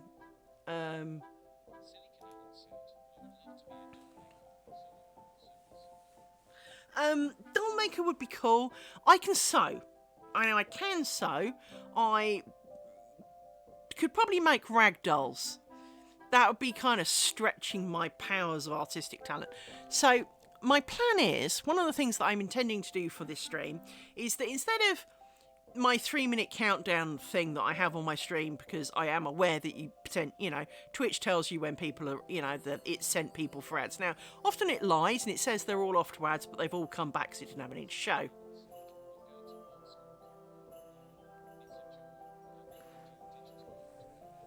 Well, okay. I have less artistic talent than a squash-dead frog, right? I cannot draw a stick man and have you go, wow, that's a stick man, right? There are 3-year-olds out finger painting me. I am really bad. But what I thought I would do for my 3-minute ad break is produce an animation. Now, you're already thinking, but you've just said you can't draw. So I use, to make games, a thing called Unity. And I have made this. Now, I only did it, this is all what I've done this evening. I did not make her.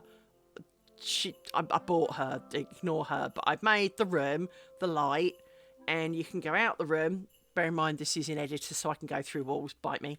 This will be the bathroom, and this will be a kitchen, right? So, the plan is, here it goes. She will have a TV stroke computer that she will be watching, right?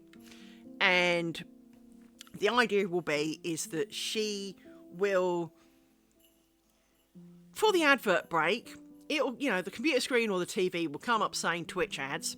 She will then get up, do a little bit of stretching, because, we could all do with Ben doing a bit more of that, because we all sit still far too long and then wonder why we ache when we get older. And then go to the kitchen to get a drink, kind of stopping, moments later kind of moment, she will have gone to the bathroom kind of thing, right? Pat the dog, come and sit back down in time for the end of the 3-minute ads, right? That is my plan. Now, I have to do the animations for that, and I can do the animations for that because I've got a magic tool that makes these things a lot easier than, well, I would be normally capable of. I cannot do Blender.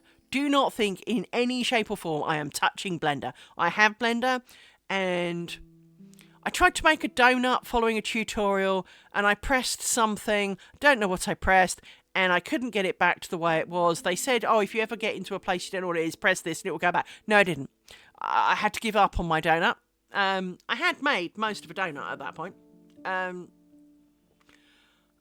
am technically capable of using Blender, but it does not come naturally to me. Unity does come naturally to me because, well, I fiddle around in it a lot. So to use the provided 3D modelling thing, which is what I'm using, in that to do really simple stuff, I can do.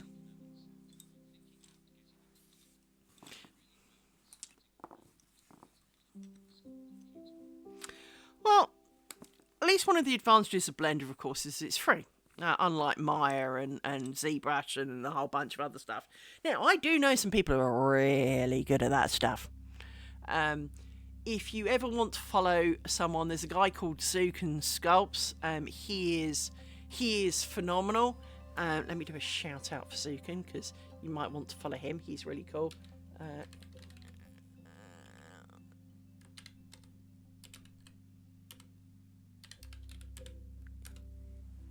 So he's really cool. He does lots of Blender work. I'm pretty sure he's Blender, not Maya.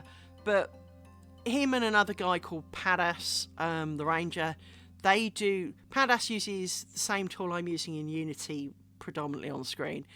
Zuken spends lots of time making complicated mobs and things for games, and he really is a marvel to behold. So I can wholly recommend him. Especially if you're thinking of getting into proper modelling, because, well, that's what he does. I mean, don't get me wrong, I showed him something I made, and he was really proud of it. I made a boot, by the way. It was not exciting. It literally was a boot. It was a 3D boot, and it looked like a boot, but that's about all it did look like.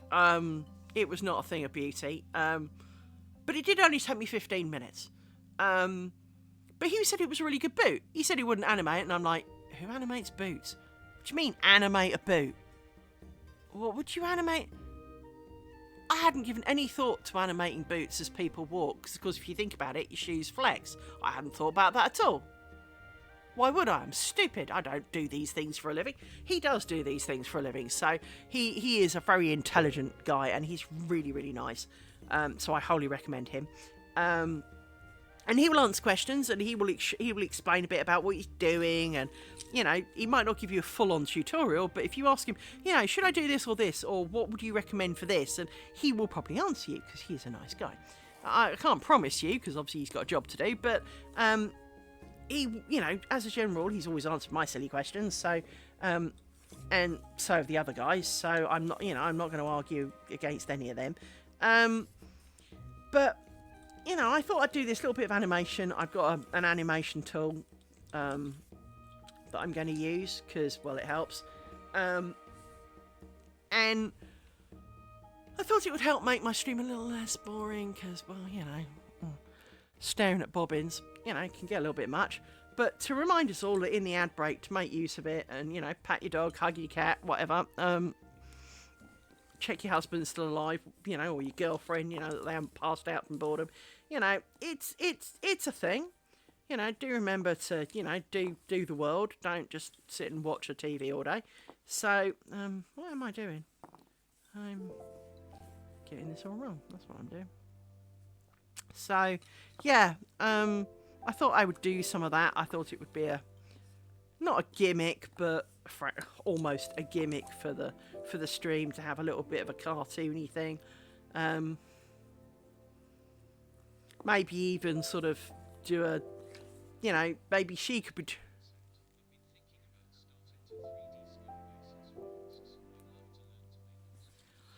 I confess that one of the things that I would love to be able to do, but I'm pretty sure I can't do due to my lack of artistic talent, 3D printing. I have, since the invention of 3D printers, I have wanted one. But I have no skill to make the things.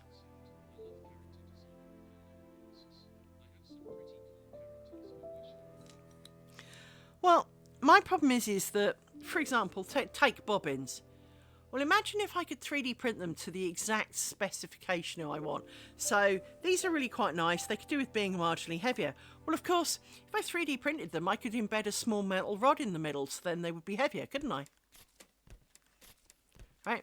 What if I want a thing to store something in, but none of the ones that I can find are big enough? So the reels of thread that I use are these, right? The problem is, I bought a thing to store them in. They're 1 centimetre taller. Well, if I had a 3D printer, I could make my own, couldn't I? And so there is this really big bit of me that wants a 3D printer. But I really do not need more hobbies. Because, well, you've seen what my brain will do. I really do not need to be giving it more hobbies that it can come up with humongous great plans for. So I have not yet bought said 3D printer, but I keep looking at them. I almost hang out in the 3D section of Amazon, looking at printers and watching YouTube videos, and it's I really want one. But then I also want a bandsaw, a router, I want a sanding thing, I want a lathe, because I am the daughter of a carpenter and I actually know how to use all of those. But at the same time, I don't currently own any. And then I could make real wood ones, and then I could... And it's no, stop trying to spend money. You really don't need to be spending money. And because, everything's expensive enough as it is. And my car's broken and I haven't fixed it yet. So let's not be spending money that I don't need to be spending. Because, I probably should fix my car. In fact, I probably almost certainly should fix my car. But I haven't. So yeah, I don't know. It's just one of those things, right? Is that you know, I would love to be able to sculpt. I would love to be able to draw. I would sell a body part. You know, I'd give kidneys and things to be able to draw. But I can't. I am absolutely incapable. And I have tried for my entire life. And I have spent hours trying and studying. And I get the theory. I just can't. I can't. Now, I blame it on the fact that I have a wonky brain cell or two. And how best to explain that? Do you remember in the 80s when we all had wall phones and they had the curly cables? Well, sitting in the office, if I had a phone call and needed to give it to the person next to me rather than transfer it to the phone, you do the normal sensible thing of hand them the phone because, well, they're right next to you. If the phone cable was in front of my eyeballs, my brain freaks out. It doesn't know what to do with itself. It can't decide whether to focus before the cable, on the cable, or after the cable. Even though I'm trying to look at the screen behind the cable, my brain can't actually pick one to focus on. And basically, it's a bit like a camera that can't focus and it goes zzz, zzz, zzz, zzz, zzz, and I can't see a thing. And I get the same with things like shoulders. I can arguably draw a face. I've even only once, drawn an accurate, really accurate face. Unfortunately, the girl that I was made to draw at school, which we spent many weeks drawing, was the spitting image of Miss Piggy. No, even down to the colour and texture of her hair. She was Miss Piggy. Sorry, but you were, right? Anyway, with this in mind, I drew her. Everyone at the end of the, right, everyone show your pictures. I showed my picture and everyone heralded it for the most brilliant thing I'd ever done in my life. And it was. It was not quite photo quality, but it was absolutely her. It wasn't kind of her. It wasn't a bit like her. It was her. So she ripped it up. Now, this didn't particularly put me off because, you know, I had succeeded. But it was the only time I ever succeeded in doing something that actually looked like what I wanted. Everything else always came out slightly wrong. And so I do blame my wonky brain cells because knowing that they freak out and do funny things, it's easy to believe that they're not seeing the world in quite the right way. And so they're not able to tell me how to put that on a piece of paper. Because, I mean, if I look at this and I was going to draw a bobbin on a piece of paper, I can conceptualise the angles to make the bobbin look like, you know, the pillow look like it's going away, but it's flattish. I can raise the bobbins, I can do the shadow, I can draw things like a bobbin. But I don't want to draw a bobbin, I want to draw my dogs. I cannot draw a dog. It looks like some mutant discussion thing between a 24-legged centipede, a cow, and a rabbit. Nothing looks even remotely like what I want. And as I say, there are 3-year-old finger painters who outstrip me, right? They do more deep, meaningful, quality art than I ever will. And it's kind of sad, actually, because I would love to be able to draw. I really, really, really would. I promise you, I would give a kidney if it meant I could draw. Satan, if you're listening, the deal is on, right? I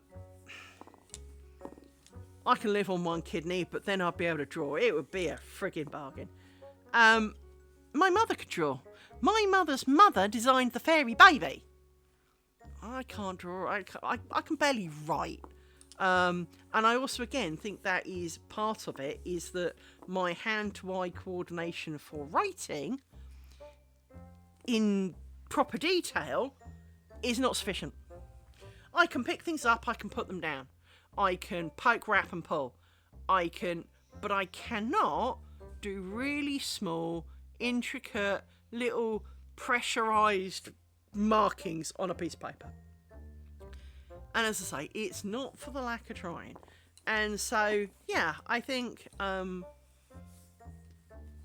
you know, it would be lovely to be able to do that. So I envy you already. Thank you. But everyone has a skill. I know my skill is in music. Sadly, like curly-haired girls who always want straight hair and the straight-haired girls who always want curly hair. And what is with this curly hair girl method thing? I mean, seriously, if you have to put 900 things in your hair and spend half an hour scrunching it and twirling it with hairbrushes, and you've put gel, mousse, and, as I say, like 90 products in there, how natural is that curl? I mean, I could put hair in curlers and it'll go curly. Doesn't make it naturally curly. Just because you spend 3 hours groping around with stuff and... Oh, well, you have to set a cost. Well, then you've kind of glued it in place, love. Is that really... Anyway, that's by the way. But, you know, it is much like the, you know, the girls with bigger boobs want smaller boobs, and the girls with smaller boobs want bigger boobs. The curly girls want the flat hair, and the flat hair wants the curly hair. You know, no one is ever happy with what they've got. And my problem is I was born musical. But I don't want to be musical. I mean, I can play pretty much any music. Well, I can play any musical instrument pretty much you care to give me. But doesn't mean I want to. So, you know, it does not fit with what I want to do in life. So, you know, I would love to be able to draw.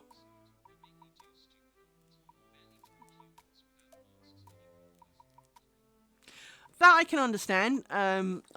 You know, masks are a great ways to mask half the facial things, and so all you really have to do is hint at a nose and a couple of eye slots, and you know, put some fancy colours on it, and job's good.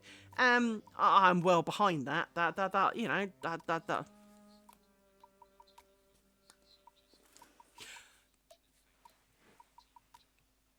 Yes and no. I have a picture on a wall. Not in this house, but I have a picture on a wall of Woofit. Woofit is a furry. Woofit was me. Technically, my account still exists, and so does my character. I don't tend to log into it anymore, but I did spend many hours floating around. Now, I am not full furry. I did not partake in many of the events that a furry would do. But Woofit definitely was real, and... I basically went and chatted. That was pretty much all I did with furries, so, you know, I really did miss the mark on that one. Deliberately, admittedly, but I did miss the mark on that one. Never been to a con before either. I didn't make the suit, but my friend Banda, who was also a furry, drew me some beautiful pictures and did one of me as Woofit, and... deliberately and rather very tactfully, I felt, because he knew that I was not full into furriness. I was mainly there just to chat with people and to do some programming, frankly. He drew Woofit as a fairly androgynous kind of character, in that it wasn't, you know, alien and weird, but at the same time it was not the overly cartoony, sexually huge boobed, you know, micro waist thing.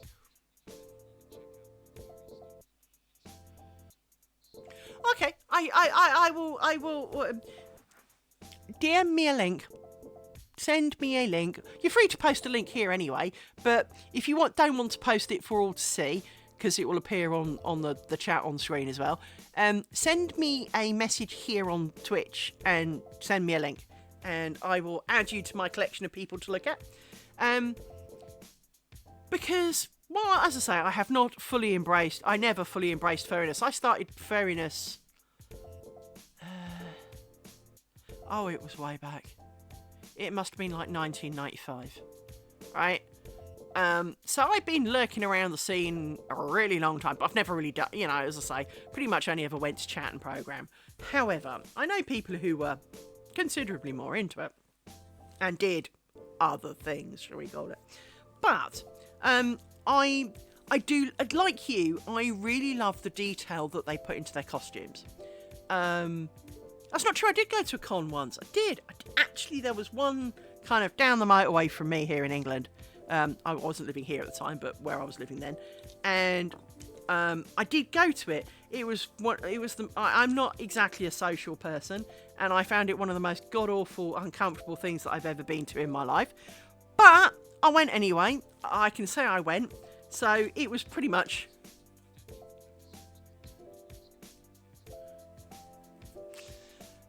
I don't own a suit, so... But...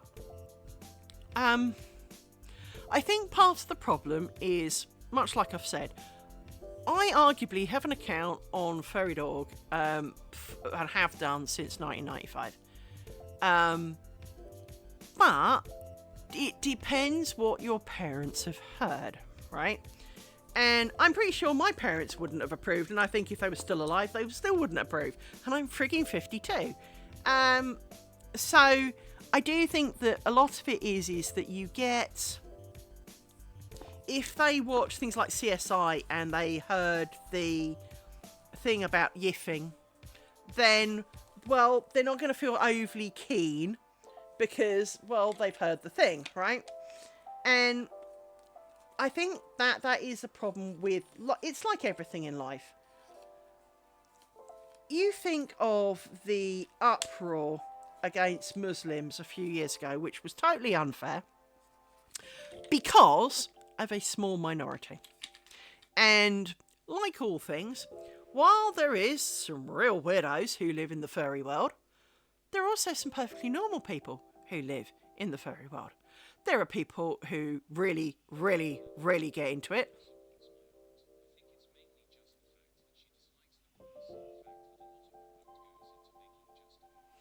It is difficult, because those heads are phenomenal. Let's truly be honest. That, you know, if nothing else, ignore the rest of the suit. The head truly is a phenomenal work of art. And as you say, there is quite a lot that goes into it, and it can be also quite claustrophobic in there.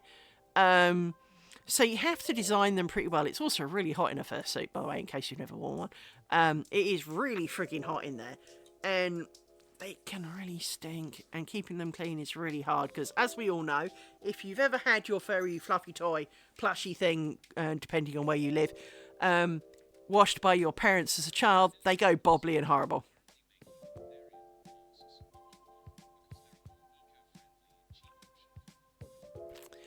Well, as you say, the biggest problem with the furry heads is making it because they're very expensive. Well, one of the other ways, I mean, obviously, normally as a whole, a furry person will only really have one head. It's not like they have a collection of heads. It's not like they have 6 personas.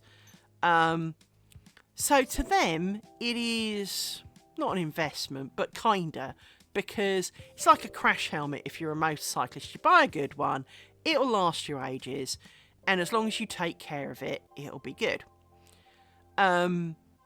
So, like everything, I think part of the problem is the younger you are, the more your parents think you're more likely to change your mind. Parents are great at that. They can really be adamant that you're not going to be into something later. And on a number of occasions, we proved them wrong. Thank you, Mike, to my own parents on this matter. I was given a chance to train with the Olympic squad for gymnastics, for I was good enough. My parents said no. Well, until I bust my knees a few years ago and moved up here, I was still doing gymnastics as an adult. My parents had let me. My parents also turned down, at a very early age, opportunity to train with the Royal Ballet. Now, I was never really into ballet, so personally not quite so much.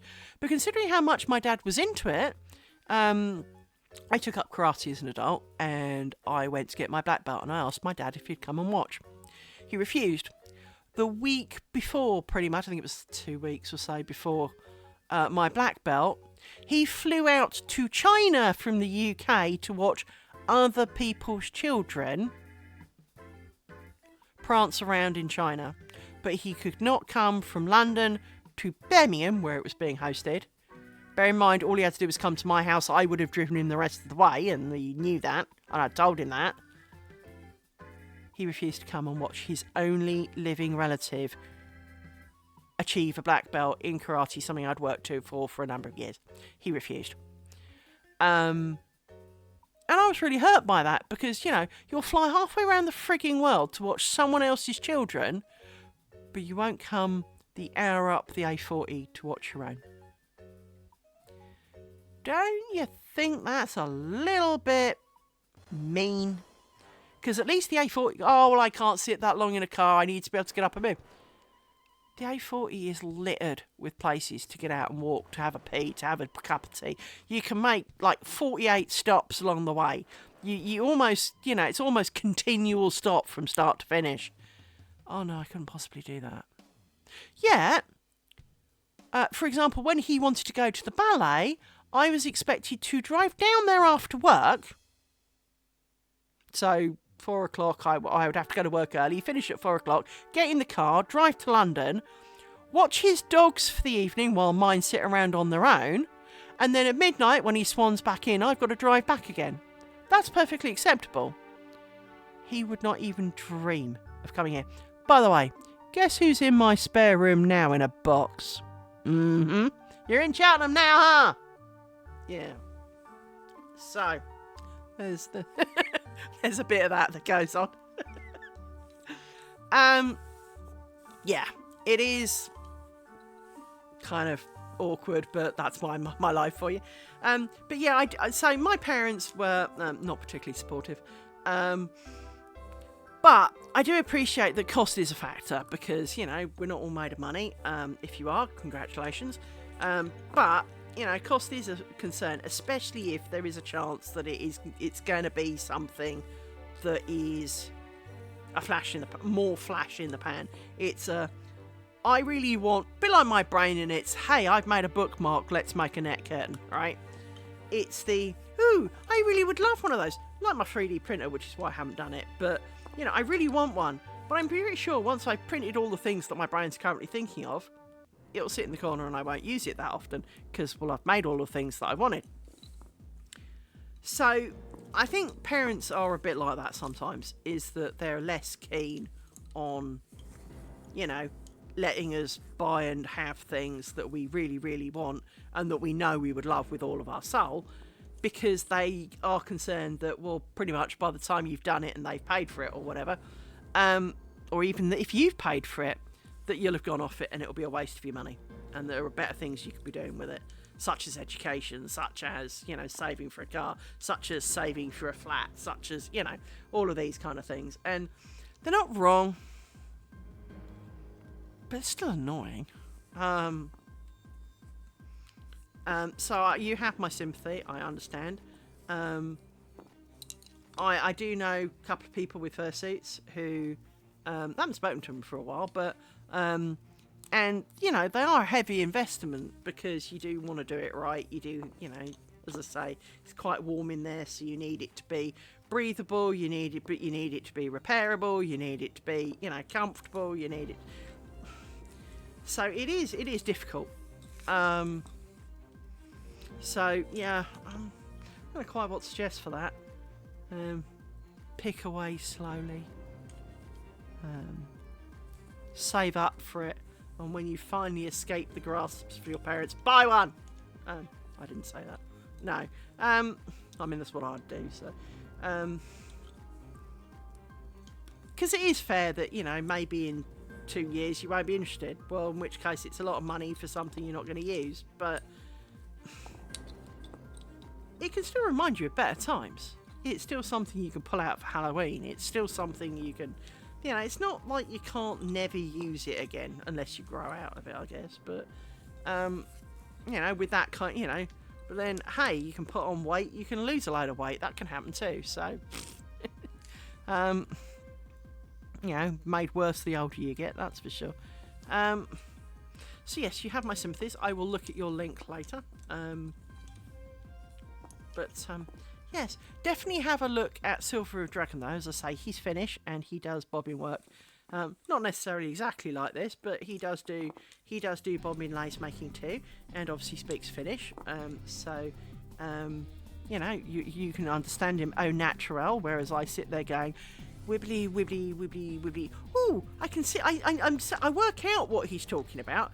And if you ask him a question in English, he will answer it in English. So I can always ask him and go, so what's this you're doing then? And he will tell me quite happily in English what he's doing, and I don't feel excluded. So I generally do encourage people to go and see him because he is a really, really nice guy. Did I mean to do that? Yes, I did mean to do that. So yes, he's a really nice guy, and as I say, he also does lace making, so he's somebody else to watch and in your time zone. Whereas it's only 8:30 here. I say only 8:30.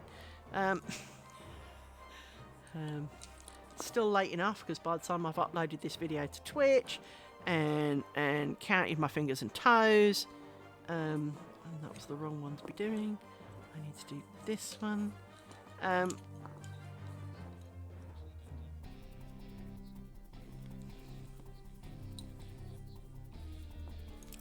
I do get that. Bear in mind, age 52. I still have the voice of my parents in my head when I want to buy things like 3D printer. The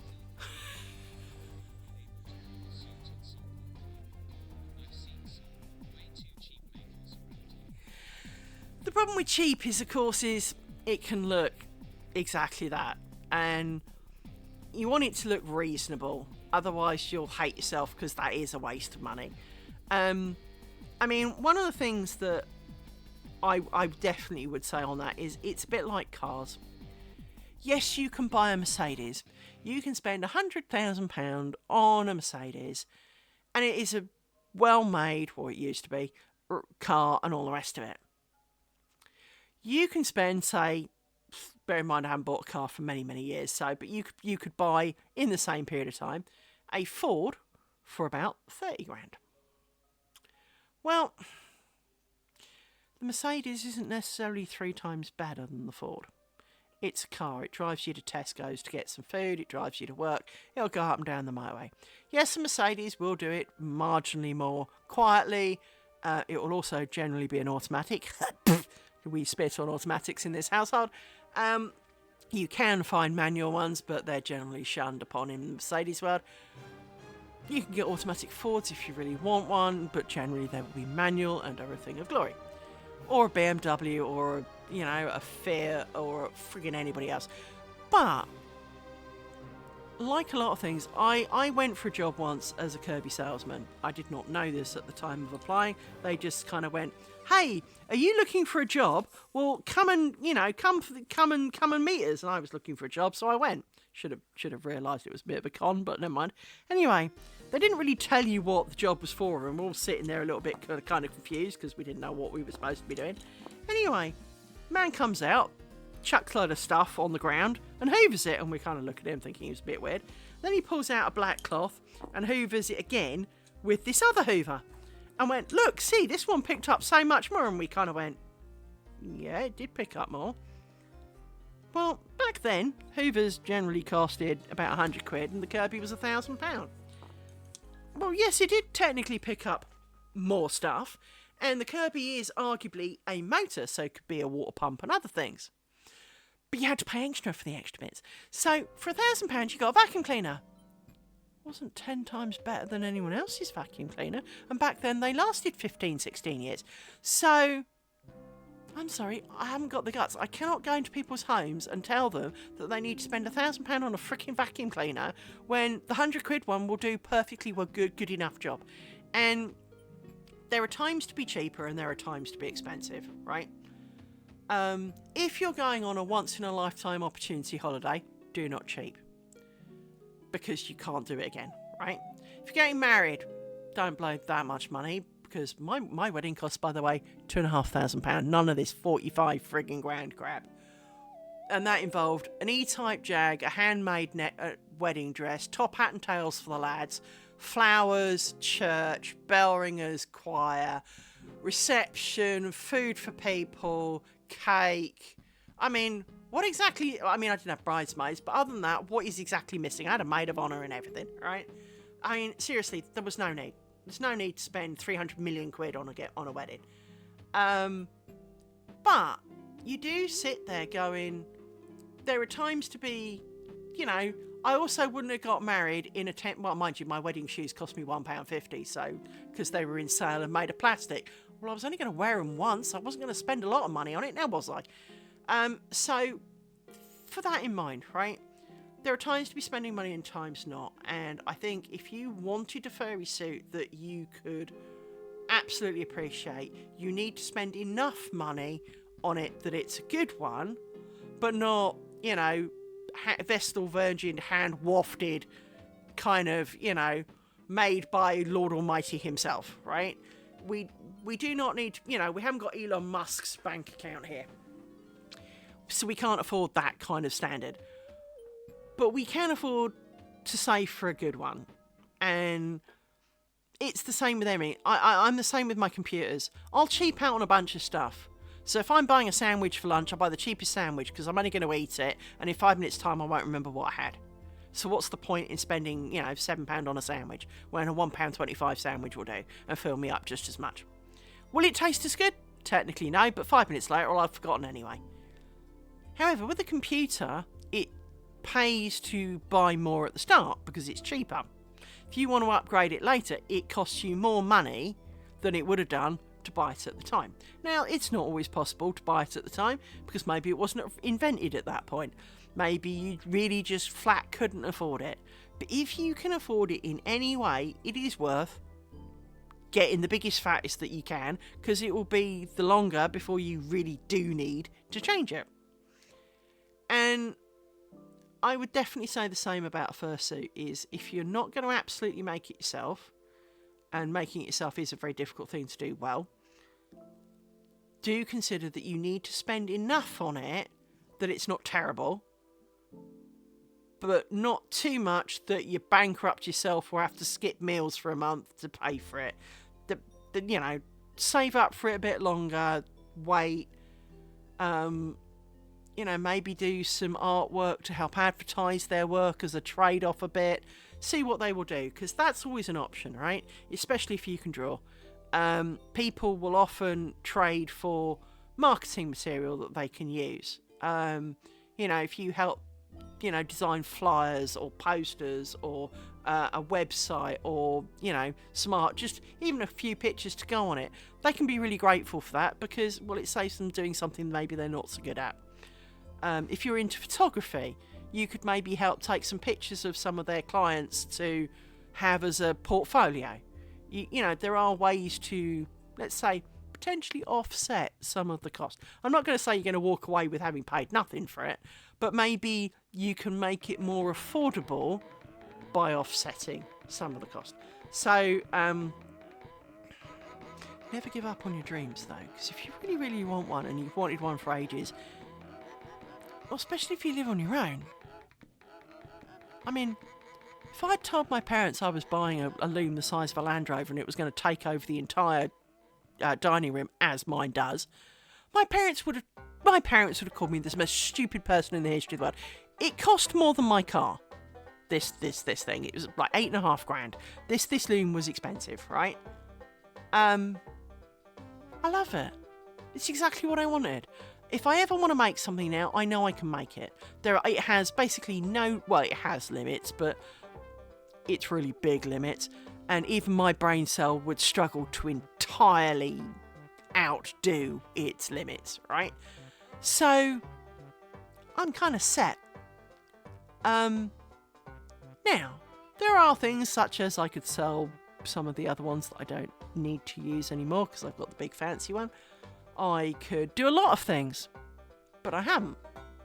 But I could. And as an adult, living on your own, you get to make these choices because, well, my house, my rules, right? And in my house, my rules are my dogs do what they like. Well, do what they like within the rules of what I like. So there are things that I'm not overly keen on them doing, such as drinking from the toilet, Mr. Paws, being a whiny cow, little miss. However, they are free to sleep where they want, sit where they want. Frankly, they steal my bed because my house, my rules. However, you want to come in my house, you obey my rules, right? A bit like when you were pets. Oh, you can't do that in my house, my rules. Parents, I read a lovely post on something today about mother of the poster was wanting to move in for a bit, but she was a heavy smoker, and they said, yeah, we can kick you out the basement, but if you want to go for a smoke, you must go outside. And she was saying, well, I can't be expected to go upstairs to smoke every time I want to.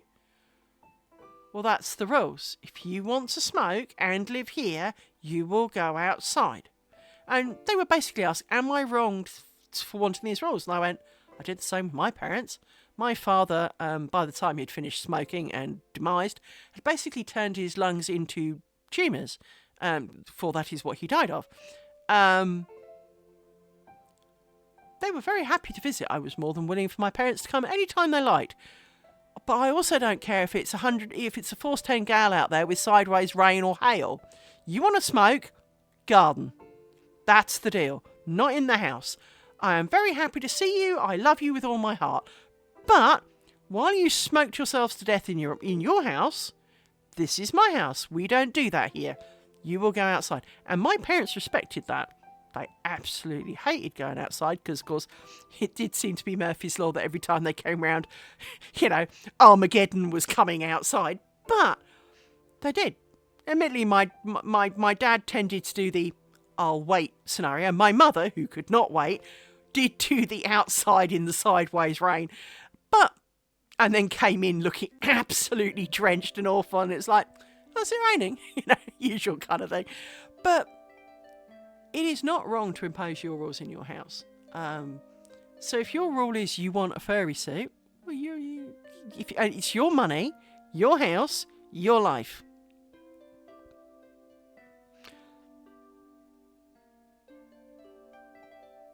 What's your parents got to do with it? Now, they are your voice of reason, and as I say, I still hear them as sitting on my shoulder going, do you really need that?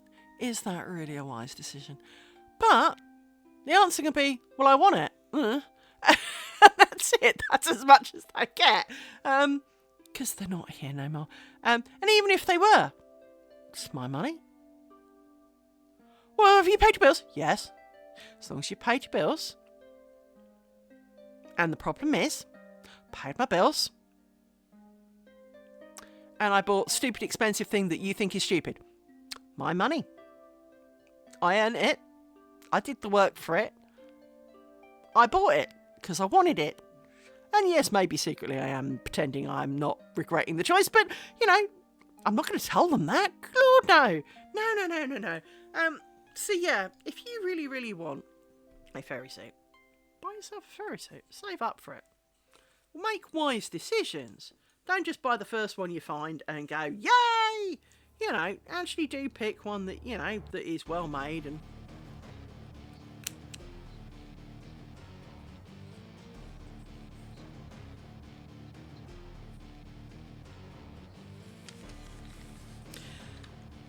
Okay, that changes it slightly, because realistically then you are, let's say, living from home but not at home, if you know what I mean. You are living on bank of mum and dad. So they probably do arguably have a little right to say, well, if you can afford to buy a furry suit, you should probably be paying your rent, right? However, you're not going to be doing that forever. You can still plan. You can still look ahead.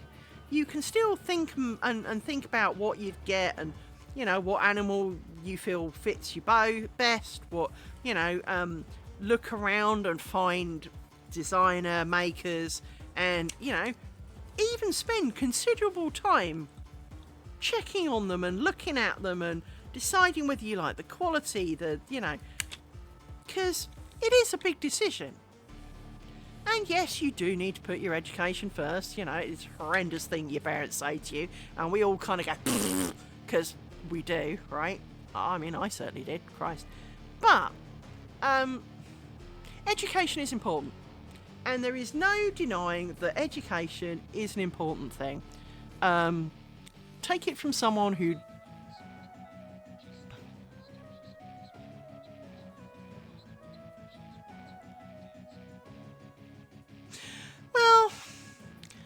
with all due respect, you're young, that happens. That's how it works. You need to make mistakes to find out what works. I mean, hello. Nearly every human being on this planet who got married, has a partner at this time, had more than one. because it's very rare that the first one you pick is perfect. Now, when you pick them, you think they're perfect. Because at the time, they really do. I mean, honestly, I've not had the most boyfriends in the history of the world, but I have had some. I've been married after all. Now, as people, they're alright people. But I can also tell you that I look back at some of them and wonder what drugs I took. What made me think that was a plan?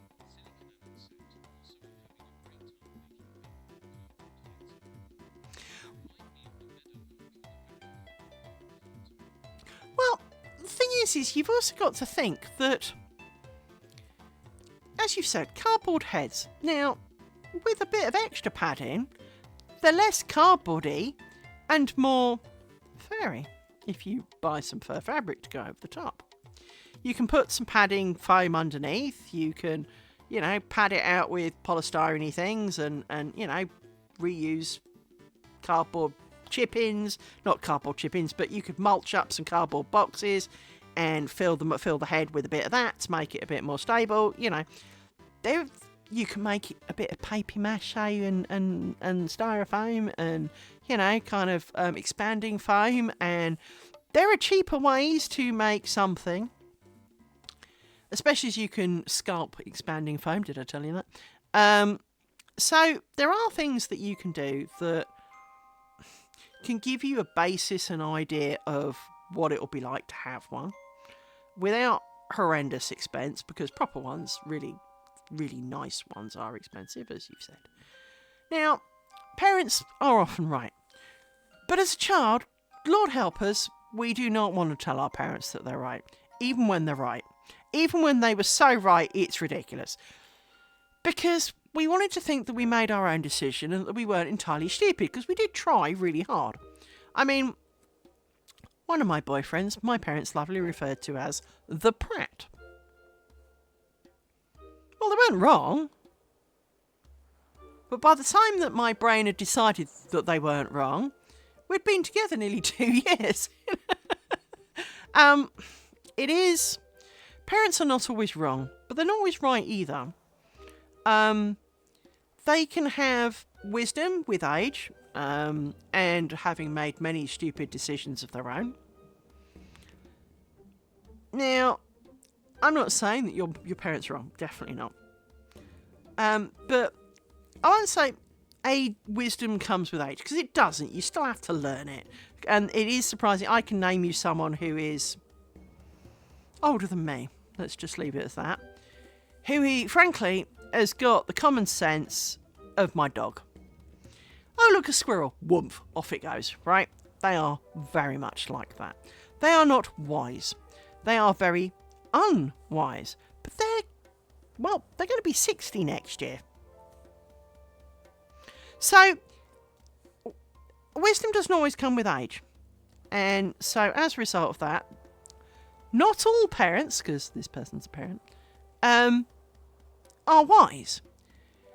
They may have more insight to some things than yourself. They have maybe more forethought, less impulse, but they're not always wiser. Now, when you realise you've made a mistake, the question is what you do about it. And often, as an older person, you have more ideas of what to do about it because, well, you've had more of them. And, should I dye my hair bright green? Well, it's not a bad decision. But if you're about to go for a job interview as something like a solicitor or a lawyer, because it's kind of the same shit depending on your country, probably not. I mean, as a general rule, lawyers are expected to not have bright green hair. I mean, there's no reason why they couldn't, but at the same time, it's kind of not the done thing. Same with nurses. A number of companies do have rules and regulations about how you may dress and adorn your personage. So, all tattoos must be covered is a common one. So, do not then get tattoo across your face, because, well, you're not going to get many job offers in industries where that can be a problem. And people tend to make assumptions about these things because, well, people love to make assumptions, and generally it's never in the positive direction. If assumptions are to be made, it's nearly always negative. And so, you know, one of the things that my parents would say is, for example, is, oh, you can't get a tattoo, you might regret it. Well, yeah, I might. What if I didn't? I have for many years considered getting one. It would be a little paw print, it would be nothing spectacular, and it would be really quite small. You know, it wouldn't be across my back with, you know, woof written all over it or something, right? But a little paw print, because, you know, I love my dogs, and, you know, why not? I do love all dogs, frankly, except for those small hairless things. They can sod off. But, so yeah, I'm sorry, dog pull is not exactly going to be on my Christmas list. But I still wouldn't wish ill on it. The ads are coming, of course they are. But, so your parents are still in the stage where you find that they are more right than they're wrong. That's okay. There will come a stage when that changes. I can tell you now. There will come a day when you start realising that it's a bit more 50-50. And then a little while later it will be, they were wrong. That was not the case, and I wish I'd done that now. Or I've missed my chance to do that now. And you don't want to be that person. Some things you have to learn by making the mistake. You have to buy the thing that you will regret. Hello, treadmill. Yeah, I bought a treadmill. I did about a week on it, got a blister, and, well, frankly, never used it again. So, you know, we've all done dumb shit. And you don't stop necessarily doing dumb shit. Some dumb shit you regret, some dumb shit you don't. Some dumb shit, well, it was dumb, but it didn't do anyone any harm. The question truly boils down to, is it going to cause irreversible problems in any shape or form? So, for example, do not get the colour of your eye tattooed. Because if that goes wrong, you are blind. And there is no coming back. Do not get, you know, liposuction or plastic surgery from someone out of their garage. Because, well, frankly, they will mutilate you. That's probably a given. But when it comes to, should I buy this or not? Well, if it's your money, you've saved up for it, you've planned for it, you've thought about it for a while, you still really want it, why not? It's your money. If you truly regret it, and it sits on your shelf, next time you get the brain cells that go, me, I want. Maybe you go, and look what happened last time you did this, and it'll kind of go, yeah, I know. I really want this. Yeah, but... And it does make you think. So hence, I'm videoing me doing this. That's okay. You're allowed to go to bed. As I said, you're hours ahead of me. So, sleep well. And I will love to see you here again, should you have the opportunity. I will definitely look at your link, and I will probably follow me on Instagram or wherever it is, so that's fine. But yeah, do come back.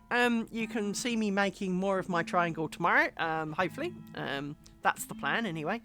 But yes, always feel free to come along, have a chat, because, you know, I'll talk about any old shit, I will. So, yes, please feel free to come back. It's been a pleasure to talk to you, and nice to meet you. Thank you for coming. But yes, I am actually packing up. I am dithering around packing up, so that works out fine, because I've got to upload this yet.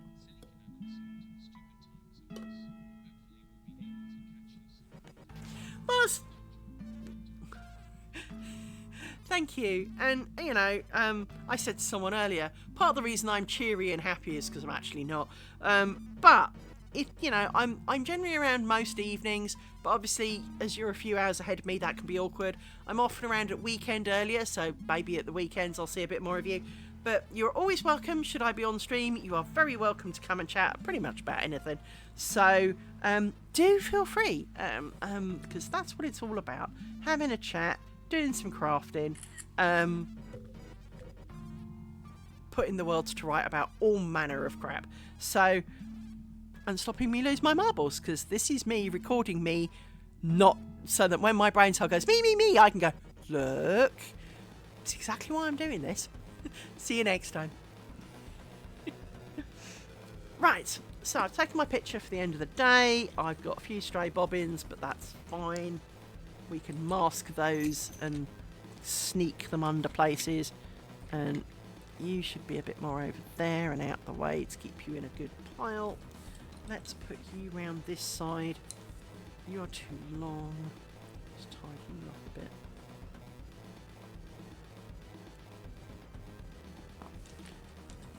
Put you round here so you're out the way.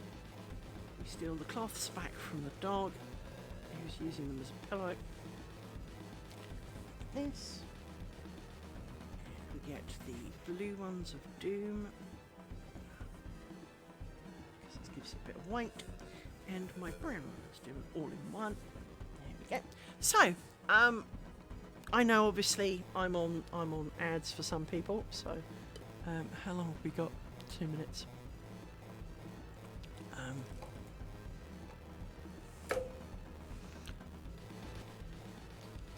Let's sit here and wait for them.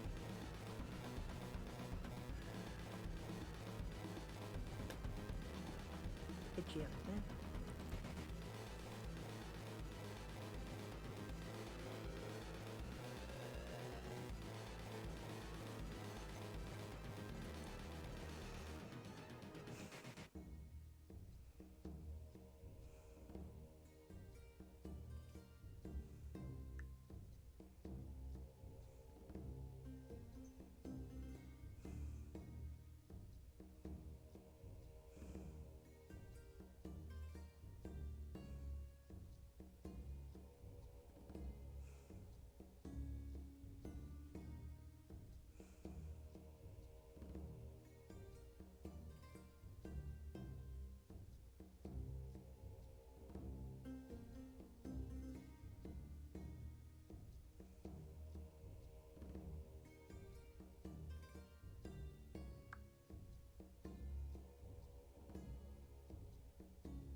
So, obviously the ads came at a very unfortunate time. However, I just wanted to say to anyone who is still around, thank you for coming. We will be back hopefully tomorrow, and I hope you enjoyed today. See you later.